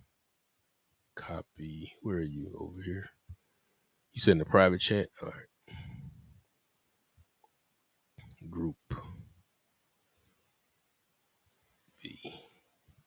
So I Shit, you haven't got even the watched link, that one Cliff? yet. But look at that one. He has some good stuff. So what this dude does, his page, he just people send him sermons from preachers across the country, and then he just takes 30 minutes or so and then just finds all the holes in these sermons. And he talks about how crazy some of the stuff they be saying. You know what I'm saying? Dudes be dancing, dudes be making up stuff out of the Bible, makes no sense. People begging for money. So he just kind of is a page where he just talks about the crazy stuff some of these preachers be saying. So, you know, when you get a chance, I've been following him for probably about 6-8 months now, but he got some good stuff though. All right. You want me to check? You want me to put it in the chat? Yeah, In the put it. comments? I mean, you put it down in the comments for your listeners to kind of check it out if they would like as well. And you check it out too. But let me go, man. I gotta get up in the morning and travel. So I'm gonna go get in the bed. Here. But I appreciate you, bro. Appreciate you, Oh Dark. yeah. Pleasure to meet you, Yeah, my brother. pleasure meeting you, brother. I Yeah. appreciate that good sermon you gave us this evening. Yes, sir. I Mm. appreciate you, man. Look, He that's be from on it. if He you be look on it. the verse, the text that's from, that's Matthew the 11th verse, the 20 no, not sorry, Matthew 11th chapter, the 28th verse through the 30th verse. And I think, you know, if anybody went to church, you probably know this first verse, and it's You said 28. yeah, come unto me all that are weary and heavy laden, and I will give you rest. So that's verse 28. So that's kind of what the text from that sermon is about. I don't think popular to be a humble leader anymore. Yeah, man, I believe in being humble. The one thing I you know, you gotta be, you know, man, arrogance and pride will lead to your destruction. You'll fall really quickly. So like, you know, every opportunity I'm afforded, everything God gives me, I'm just grateful because it ain't come from me. If I do a good sermon, thank you, God. Had a good day at work, thank you, God. Got a little money in my pocket, thank you, God. Definitely ain't me. I'm just here passing through for a little while. But anyway, That's what's God up. bless y'all, man. Appreciate you, All man. right. Let me know when you want me back on, bro. Oops, my bad. I pressed the wrong button. No, that was the right thing. That was the right thing to play. That I was pressed the perfect for my wrong exit, button. man. That was perfect for my exit, man. My bad, man. I'm trying to put my little Oh, that was perfect, man. golly. That was I perfect, knew Rob. I knew one day I was gonna do that, but I didn't think I was gonna do it to a pastor. No, But that was perfect, dang, that's Rob. some cold stuff All right right, I there. talked to y'all, man. Bless you, man. All right, man. I You have appreciate you a good coming night, through. brother. Yes, sir. Hey, and y'all make sure y'all go check out that Damien's book, Black Voters Red Wave, at on Amazon. I got it up here in the top. You can see it right there. Make sure you go ahead and follow him on Twitter at Noble Negro. And you got anything else, Dart? Nah, man, that was a hell of a sermon, man. The brother he was on it, man. So I got nothing to add to that. That's what's up. And I ain't got nothing else either, man. Like I say, I appreciate you coming through and hanging out with me for a little bit. And you For always sure, welcome to for come sure. through. And So, Chanel, she wasn't gonna show up tonight. She's probably still upset, but it's okay. She'll be back. yeah, Um, yeah, she'll be back. but yeah, I think it was a pretty good show. I'm gonna leave it right there. I ain't gonna do too much. I'm gonna leave this up. Make sure y'all go on my YouTube and follow the page. Make sure Dark Kenny's on there. I don't know if he wants y'all to follow him. Uh, you want them to follow you anything like that, brother? At the moment, cause nah, they ain't got to follow me You right now. still But I trying to mean, get it set up? right, just still trying to get it set up. So if you want to catch me, you can catch you. Watch Rod. You can catch me on Exactly. Rod. Show. If So you want to catch Dark Ken, just follow me here, and eventually he'll get yes, sir, everything yes, going, and sir, then we can check him out too. But hey, if for that's all sure. we got, I'm gonna leave it right there, and I'm gonna catch Oh, everybody else next time. you on tomorrow? I'm thinking I'll probably come on. It'll probably be random though. I ain't gonna lie. I think I'm gonna cut it Okay, down to okay, 5 days a week. But it just depends on how my okay, schedule change again. See what I'm gonna do. But for sure, I'm gonna still try to come on at 7 o'clock because I'm gonna still have my evenings free. But I don't know if I'm gonna be doing okay, 6 okay, or 5. I might just leave it okay, at 5 though. okay. Whatever, Yeah. brother. I'll, be checking out for you here and there. So All right, that's a bet, man. I appreciate you coming through, Charles. for sure, for sure. Charles been coming through for sure, so I appreciate him for sure. And everybody else who watching, whether you on Twitter, Rumble, YouTube, Facebook, I'ma holler at y'all. Peace. Peace.